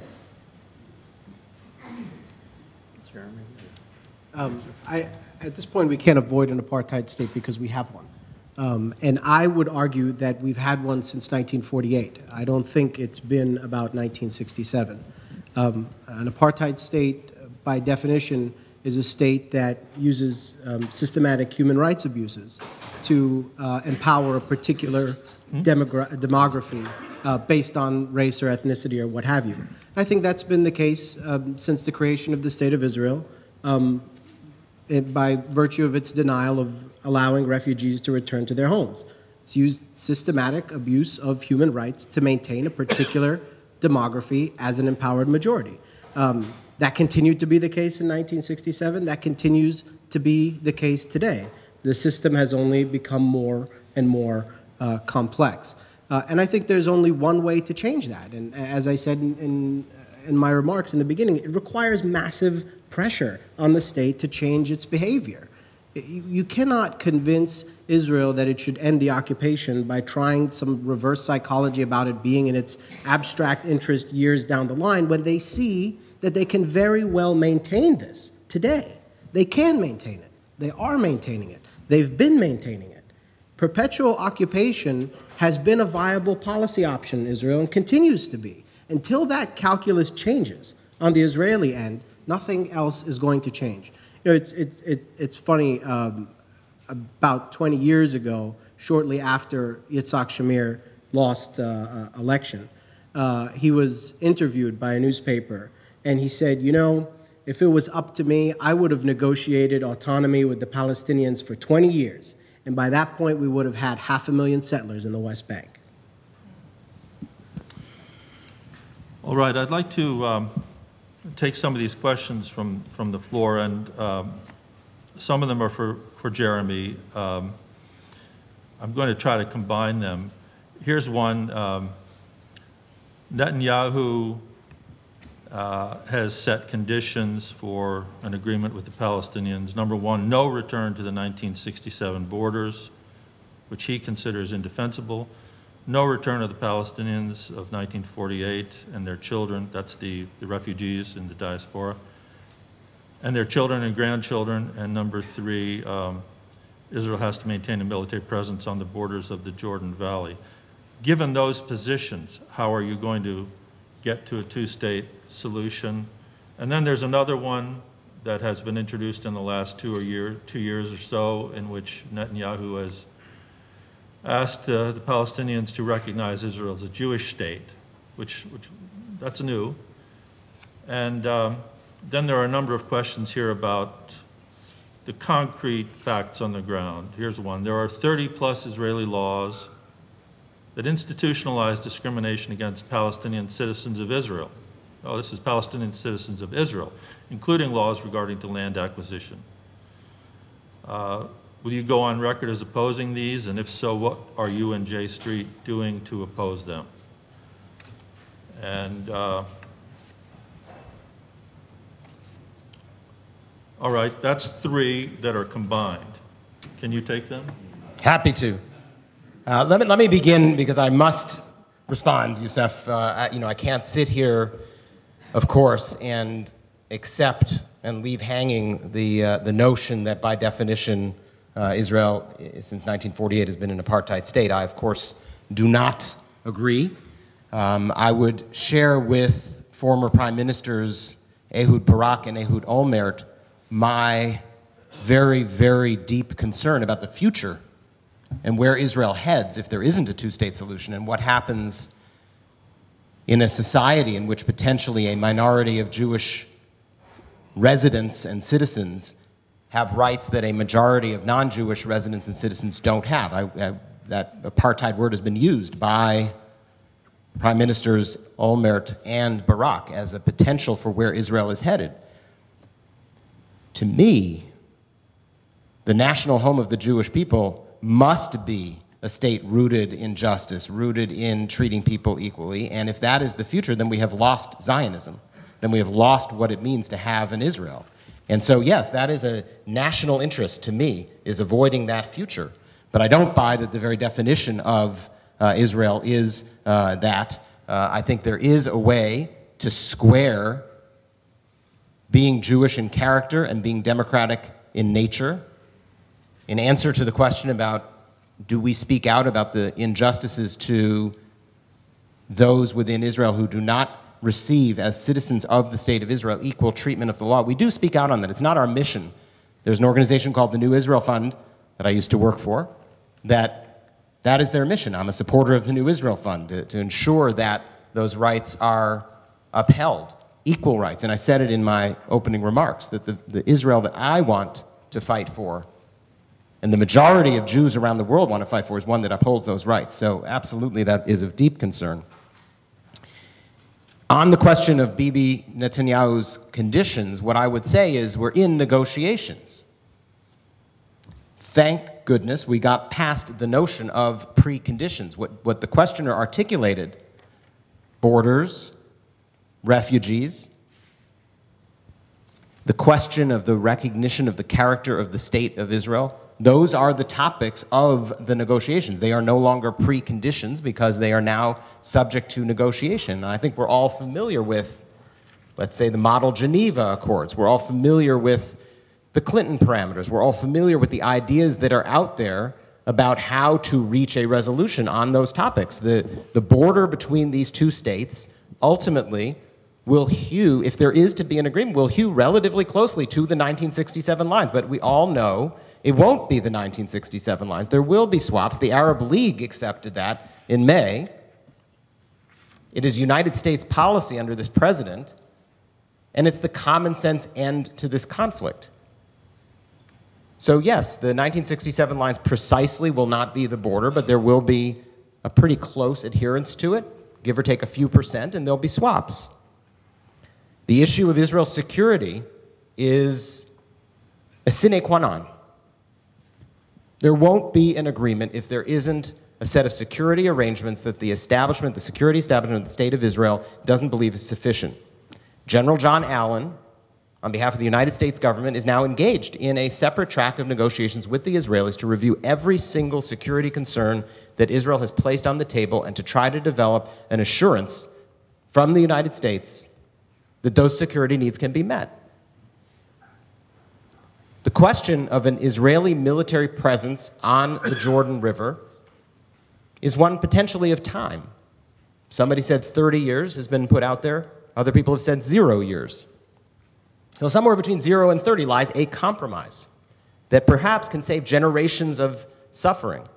I would hope that my friends on the Palestinian side can see that conceding some limited time presence with clear markers over that time of performance with a gradual withdrawal of Israeli security presence is a potential way to resolve this. That is called a compromise. And I hope we are heading in that direction. As far as the Jewish state issue, it allows me to tie back to the question of Yair Lapid and calling him a right-wing politician. It was just reported in the papers this morning, and so folks on the panel may have missed it, that Yair Lapid repeated what Menachem Begin said about the need for others to recognize the nature of the State of Israel. And I share this very, very deeply. The State of Israel doesn't need anyone's permission or recognition to be the national home of the Jewish people. It is up to Israel to determine its character. Israel didn't demand this from the state of Jordan. It didn't demand this from the nation of Egypt when it made peace. No one who believes strongly in the national home of the Jewish people should rely on somebody else to tell us what the character of the State of Israel is. And so Yair Lapid said this should not be a precondition. There has to be a way to acknowledge both people's rights and both people's claims and both people's futures. But this notion that was introduced in the last few years is an unhelpful notion, and I think we really need to revisit that as part of the Jewish communal discussion of who we are as a people and how much we have to depend on ourselves for our own destiny and our own survival. Okay, and there's one more set here of questions that I'm going to try to combine before we go to the floor.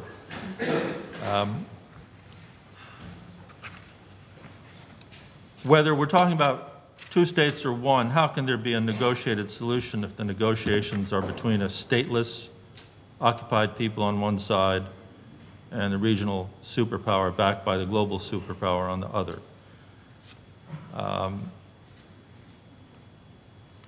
Is the United States permanently and fundamentally incapable of using its unique relationship with Israel to oblige Israel to accept a genuine Palestinian state?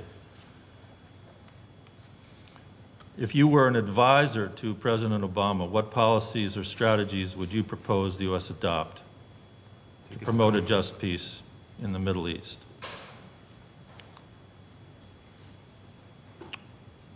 What policies or strategies would you propose?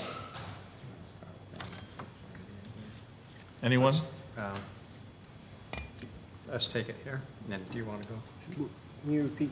There was 3 questions. Oh, maybe Ahmed wants to go. Well, it's about the asymmetry of power. How do you have a negotiation when you have an asymmetry of power between the 2 actors? And you don't. Given the fact that the United States has potential leverage, is it incapable of using it? And what recommendation would you make to the president right now? Yeah, you don't have a negotiation. What you have is, a massacre, essentially, and that is what happens. I often tell people, of course the Israelis are going to invite the Palestinians back to the table. If you were a 300-pound arm wrestler, you'd love to invite back to the table a 97-pound weakling every single time, especially when you have an 800-pound guy sitting, in your corner behind you. So of course you're going to invite them back to the table because you know what's going to happen when you get back to the table. You're going to impose your will, and if they don't accept it, you can impose your will anyway, and then invite them back to the table. So you don't have a negotiation that way. What you have is a massacre, and that's what we've been seeing, with Israel continuing to impose its will on the Palestinians, and every single time you come back to the negotiating table, the sliver of Palestine that is up for discussion is smaller and smaller and smaller. Let me just say one thing about this notion of security and 30% of the Jordan Valley and somewhere in between and all of that. There is a fantastic, candid video of Benjamin Netanyahu that if you haven't seen it, you really need to see it, of him speaking with a family living in a settlement, speaking all about how he used the idea, the pretext of security to scuttle the negotiations, speaking pridefully in doing that. It is a ruse. It is a joke. We have to start seeing that as such. And it's just, you know, I don't want to be cynical about it, but it's really comical to look at this situation and think that negotiations are going to yield a just solution. They're not. They may yield some sort of agreement at the end, but it will certainly not be anything like a just and lasting solution. So I'd like to respond to this negotiations question. I know Jeremy is asking me to, and I want to point out, I've tried to say very clearly, negotiations toward a two-state solution is not an available route to a two-state outcome. A two-state outcome, we might have one, but not via negotiations. I certainly say the same thing about a one-state. But is that unusual? Try to think of a national democracy or any kind of democratic state that's emerged through negotiations. The way democracies are built is usually because there's an exhausting struggle between the sides. Neither side eventually figures out it can dominate, so it compromises. But those kinds of struggles aren't at a negotiating table. How did the United States become a democracy? The Civil War, 600,000 dead Americans. How did Britain become a democracy? Civil war for more than 150 years. How did France become a democracy? One of the bloodiest revolutions in history in many of them. This is not unusual. This is how it happens. So to say that in this case there will only be negotiation routes to democratic outcomes is not consistent with what we know of how politics works. That's not a nice thing, but it's a true thing. And when you look at it in that context, you see that sometimes calling for negotiations, insisting on negotiations, imagining it's the only route forward, makes it more difficult to see other things that you could see if you weren't blinded by that ani ma'amin faith that no matter what happens, he will come. I mean, it will come, the two-state solution. You might as well, that entails the same faith that both the Palestinians as a people and Israel as a country and the Jews as a people will be there. And who knows whether that is true. Thank you. We're going to move the questions to the floor now. For those of you that want to ask a question, please ask a question. We've had our 4 speakers speak. So if you've got a question, ask it now. Yes, sir. I guess I want to re-ask a question that wasn't answered, and it's basically to Ian and then to Jeremy. Using a distinction between the possible and the plausible, are there any possible U.S. policies that would make a two-state solution more plausible? If so, what are they? And Jeremy, how plausible is it, given what you've talked about as the changes in the politics of this town, that the policies either that Ian suggests or alternatives that you would suggest could actually come about? Thank you. Thanks, Jerry. And that's a great question coming from someone who's come up with so many great ideas for achieving what would appear to be only barely plausible in the past. Here's what I think. I was asked by Tom, if you were an advisor to President Obama, what would you tell him? And I would say, which advisor? Am I, coming from the domestic politics side of his equation, or am I coming from the State Department? And because if I'm coming from the first side, I say, hey, There are two questions in a foreign policy where the United States doesn't care what the actual truths of the matter are, and those are Cuba and Israel, because those are third rails in American politics.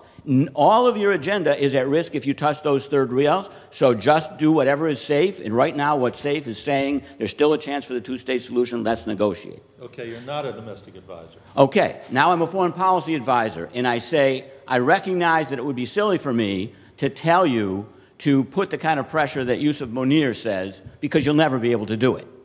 So I'm going to tell you this. The United States should say that any outcome that Israelis and Palestinians can agree on, we would support. In the meantime, we're going to say what we think. And that means voting what we think at the UN. And it means reducing our profile in our association with Israeli activities of any kind over the green line. Trying to keep that green line intact, even though we know we can't, which will embroil us, Mr. President, down the road in the question of Israel slipping into a pariah status. So, as you know, the EU has moved in this direction, and we are quietly supporting them, and that's a good thing. Jeremy, do you want to answer Jeremy's question? Oh, yeah, one more reply. Just really quickly, I think that there are some things that Secretary Kerry has done that are making it more plausible, and I think he's tried to learn lessons from the failures of the past. So I'll just point out three really quickly. I think it is very, very important that the Secretary engaged the Arab League early. And some of the outcomes of this negotiation that might be positive do require broader ratification or acceptance than simply Palestinian acceptance. I think questions around Jerusalem, questions around refugees are broader than simply just negotiations of a bilateral nature. So I think number one is internationalizing the process and not isolating the Palestinians as Arafat was isolated at Camp David is one. Two is I do believe that the economic piece that the Secretary is trying to put together does provide a vision of a better future. This can't only be about what are the least bad alternatives, but there has to be a vision of a better future, and I think that the effort to put together both public supports and private sector investment as a carrot is exceedingly important, and I'm glad to see he's doing that. And as I mentioned before, the security track with General John Allen, I think that having that discussion take place on a U.S.-Israeli basis is an important step forward and is something that I think does address the most significant Israeli concerns. So I think those are three pieces that are different this time around. I think they are part of the reason why I'm more optimistic than many other people are on this question. I did have one other question. Oh, on the question of political change, and it goes back to the UN question. One of the most unpopular things that J Street has done over the course of its 5 years is, in fact, on the settlement resolution in 2011, urging the U.S. not to take a position. I think that the polling that is coming out of the Jewish community on settlements in this country reveals that the overwhelming majority of Jewish Americans understand that settlements are exceedingly unhelpful to Israel or to the United States. And I think that the political temperature on that is going to shift. The voices that speak for the Jewish community are out of step on these questions with the majority of the Jewish public. And I think that will create some more political space to potentially do something in the future at the UN, for instance, not vetoing that kind of a resolution, which is in line with American policy. All right, let's take some questions from the floor. Oh, all right, I'm sorry. It's okay. Is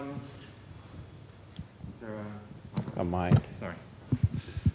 There is one area that I think the United States has been very remiss in, which is Jerusalem. I don't see why the United States cannot speak out like the rest of the world on the issue of East Jerusalem and maintaining East Jerusalem as an open option for a Palestinian capital. I understand that when you come to issues of settlements, the United States does not want to use its veto in the Security Council because it thinks that this will jeopardize the peace process. But we know what the United States position on settlements is. By and large, today it's going to be solved through redrawing the borders. We don't know what the United States thinks about Jerusalem anymore because it's not saying anything. And as we all understand that the United States' relationship with the Islamic world was not at its best these days, to put it mildly, it would seem to me that the returns of a higher profile on Palestinian Arab Muslim rights in East Jerusalem are much higher than the costs that the United States would have to pay, either domestically or anywhere else, if it was to take a more active, proactive role on East Jerusalem. My name is Eddie Kaufman, former director of the Truman Institute for Peace, Hebrew, and now at the University of Maryland. Actually, I'd like to ask any of you if there is another advice you would give to President Obama, Ian, and this is the idea that if negotiations collapse, 9 months, the baby is not delivered, would you consider, Mr. Obama, the possibility of having an Obama vision similar to the Clinton parameters endorsed by the Quartet, by the UN, by everybody else in the world, and ask the leadership of both Israeli and Palestinians to submit it to a referendum, since both leaders have committed themselves to an idea of a referendum, and then put a big fight for Israeli and Palestinian public opinion to endorse it. There have been good ways of doing it, like Good Friday. There have been bad ways of doing it, like Cyprus, when it comes to a referendum. I resent personally the term you use, Ian, about the peace industry. I don't know if you include people like me or other people that are dedicated in Israel to fight for peace, but we need reinforcement. And the same way that there is an AIPAC here, why not to have an Israeli public committee for Israeli policy in Jerusalem? I mean, we are now playing on the same terrain. They can do it, AIPAC. We should do it there, public diplomacy, soft power, not giving a visa to a member of Knesset who is saying Obama is a villain. So I'm not saying you cannot change Bibi, change the Israeli public. I'm asking you whether a referendum is a viable option for a two-state solution. First of all, the problem with referenda, and you talked about Cyprus, we could talk about de Gaulle's referendum in France, is how they're written. Whoever gets to write the wording of the referenda determines how the vote is going to go. So you inherit all the struggle about whether to have a referendum is inherited by who gets to write it and what's it going to say, and then what does it mean when the vote takes place. I don't think that's a magic bullet, but I do agree, and I should have said this, that if I were, the foreign policy advisor to Obama, I would say that the United States should articulate much more forcefully that our main criteria for evaluating and our aspirations are just democracy and equal rights. And that's something that we don't say enough of. We need to refocus our lens on, not just on Egypt as democracy, but on Israel and Palestine. That's the key thing. We should not be as committed to particular political arrangements, 2 states, 1 state, parallel states, confederal states, consociational states, as we are to however you can get those principles honored. Now, I want to say something very positive about J Street. I'm actually a supporter of J Street financially, in my modest way. Why? Not because of the 2-state solution, but because if you read their materials, and if you listen closely to what Jeremy had to say today, you never hear the term Jewish state. It does not appear in their statement of principles, nor do you hear the term Zionist. In fact, you'd hear the term democratic and Jewish, which leads me to wonder even if they ran on this platform in Israel, whether they'd be illegal as a political party because of that. But to me, what that's doing is helping move the boundaries of the political discourse. They may not emphasize that side because Jeremy's constantly fighting on his right flank. But to me, an important element in J Street is what it's doing on its left flank and how it's pushing that discourse in the direction that I think the United States should also advocate. Okay. We have about 10 minutes to go, and we'd like to get as many questions from the floor as possible. Where was that next question? There we go. Hi, good morning. Thank you for putting this together. Yair Lapid yesterday also talked about Jerusalem, and what he said baffled me. He basically said that we can negotiate about Jerusalem, but we're not going to give up on it. He didn't really... We're not going to give up on it. Yeah, he didn't really explain what that means. First of all, I don't even know what Jerusalem he was talking about. Was he talking about Jerusalem that Israel has had since 1948 and the 1949 Armistice Agreement?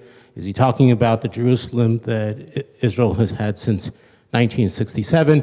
Is he talking about the Jerusalem that now consists of the areas annexed since 1967 and the years since then? So I don't know what he means by that. I was wondering if folks on the panel could talk about how you negotiate over something, but you're not going to give up on it, and you're not going to give up on the principle of holding on to it. So anyway, that's one thing. Second point has to do with internationalizing and having a multilateral approach. There's one vestige, it appears to me, left from the Madrid process, and that's MEDRIC, the Middle East Desalinization Research Center, which has been operating very quietly, apparently effectively, I think. But that's it. There's nothing else left. When President Obama, on his way to Cairo, stopped in Saudi Arabia, he could not even get the Saudis to agree to overflight rights for Israeli aircraft. Not landing rights in Saudi Arabia, but overflight rights. He couldn't even agree to, he couldn't even get the Saudis to agree to that. So the Israeli government doesn't seem to have any interest in dealing with the Arab League proposal. I don't know that there's a lack of confidence there. Could you kind of talk a little bit more about that as well, please? Thank you. Can we start with Jeremy on that one? So,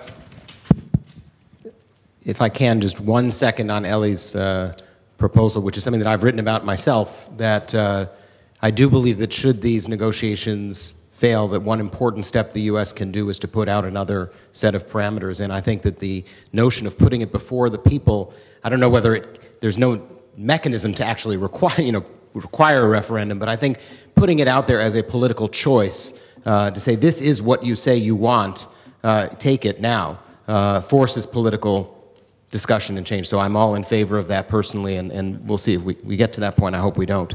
On Jerusalem, it is very unclear what people mean when they talk about Jerusalem, and Lapid has been very vague about that. Our view, which I think is a majority view within his party, is that it is possible to establish sovereignty over neighborhoods in Jerusalem based on the demographics, and that is the Clinton model of Arab neighborhoods are the capital of the state of Palestine, and Jewish neighborhoods are the capital of the state of Israel, and that the Holy Basin, which is the most contested 1 square kilometer on earth, that at the end of the day, that has no sovereignty.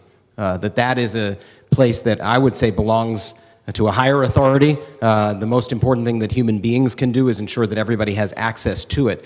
And so when one says, don't divide Jerusalem, I often say what people, the imagery they have about dividing Jerusalem in that way is that you put a wall down the middle of Central Park or down the middle of the mall here in Washington, and you have one side and the other, and that's not what I don't think anybody wants. I think the notion is sovereignty, an open city, freedom of religion. So I think that within Yair Lapid's words there is the possibility for that, and I know the majority of the people in his party have policy understandings that relate to that.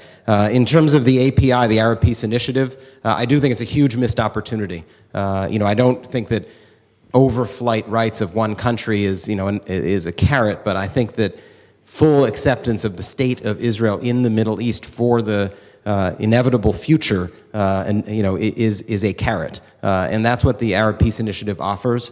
And I think that's what Secretary Kerry is trying to ensure is on the table on behalf of the Arab League by bringing them back in, and the adjustment in terms of 67 lines with swaps that happened in May. I think that is a very, very underutilized resource in persuading the Israeli people that there is a real solid reason and a benefit to moving forward. Let's take 2 more questions, and then we're going to be running out of time. Ambassador. This is for Jeremy primarily. Don't you believe that if the United States stepped back from opposing Palestinian efforts to get recognition at the General Assembly, wouldn't that advance the two-state solution in some way? No. Next question. Go ahead. Mike up here. Hi, thank you very much. I'm trying to figure out, we're talking about very large issues and so on. I'm an educator, and I'm looking at what's being taught to the people on the West Bank and in Gaza, and what the media, the Palestinian media says. There is no Israel. The map shows Palestine, of course. The students are taught to hate the Jews, to slaughter the Jews. You hear these little 4 or 5 years old preaching how they'll take. Are you up to date on the textbooks on both sides being reviewed and found out that there are parallel? I'm not. I just see what's being. There's some parallel problems there where the Israelis and the Palestinians need to clean up their acts. I don't know of any Israeli textbook that teaches to hate. There's a new study just recently released. Okay, then my question is irrelevant, perhaps. I don't know. Thank you. Next. More important. You know, I think the two-state solution was achievable under Bill Clinton. The problem was the team he put in charge of that were neither competent or capable. They represented everything that is wrong with U.S. foreign policy establishment, least of which diversity. So we have to solve that problem. The question is, what happens when there are no more eggs? What happens when U.S. effectively becomes irrelevant to this process? And maybe then, or even between now and then, other venues open up, namely a regional dynamic and a transformation that could take place in that context. Do any of the panelists believe that America will become irrelevant in this issue? I'm often asked questions along those lines, and I use this following analogy. Saying that the United States should get out of the conflict or change it is like telling the sun to stop affecting the earth. We could stop all our explicit supports for the Netanyahu government, but we still have a tremendous presence like the sun that organizes expectations in the Middle East. It would have to try to, in order to change meaningfully in the directions that Yousef was suggesting, we have to do things that are completely unsustainable politically in the United States. Ahmad, did you have a comment? No, I just want to say that the Middle East is not just a regional issue, it's a domestic issue in the United States. For the United States to disengage from the Middle East, it would have to disengage from itself. And I don't see that happening very soon. All right, we've run out of time. For me, there's one takeaway in this whole debate, and it's been very enlightening. I can't tell you how pleased I am to have heard the voices we've heard here. There are many moving parts in this problem, and movement in any one of them, none are unaffected by it. And so lots can change. There's reason to be optimistic, I think, for those of you that are pessimistic or given up or burned out or whatever the case may be. I think we heard fresh voices, but there are so many moving parts that are going to change the outcome that it'll surprise us all. There's one thing I do remember in your article, Ian, that just stood out in my mind, and that is that the tipping point that comes along and you say, I didn't see that coming, and the next thing you know, something very significant happened, which is how many things about the Arab-Israeli conflict, the Palestinian-Israeli conflict, are you just sick of and that you would give up in a second? I think that day might be coming. Anyway, thank you for coming. The panel, you've been outstanding. Thank you very much.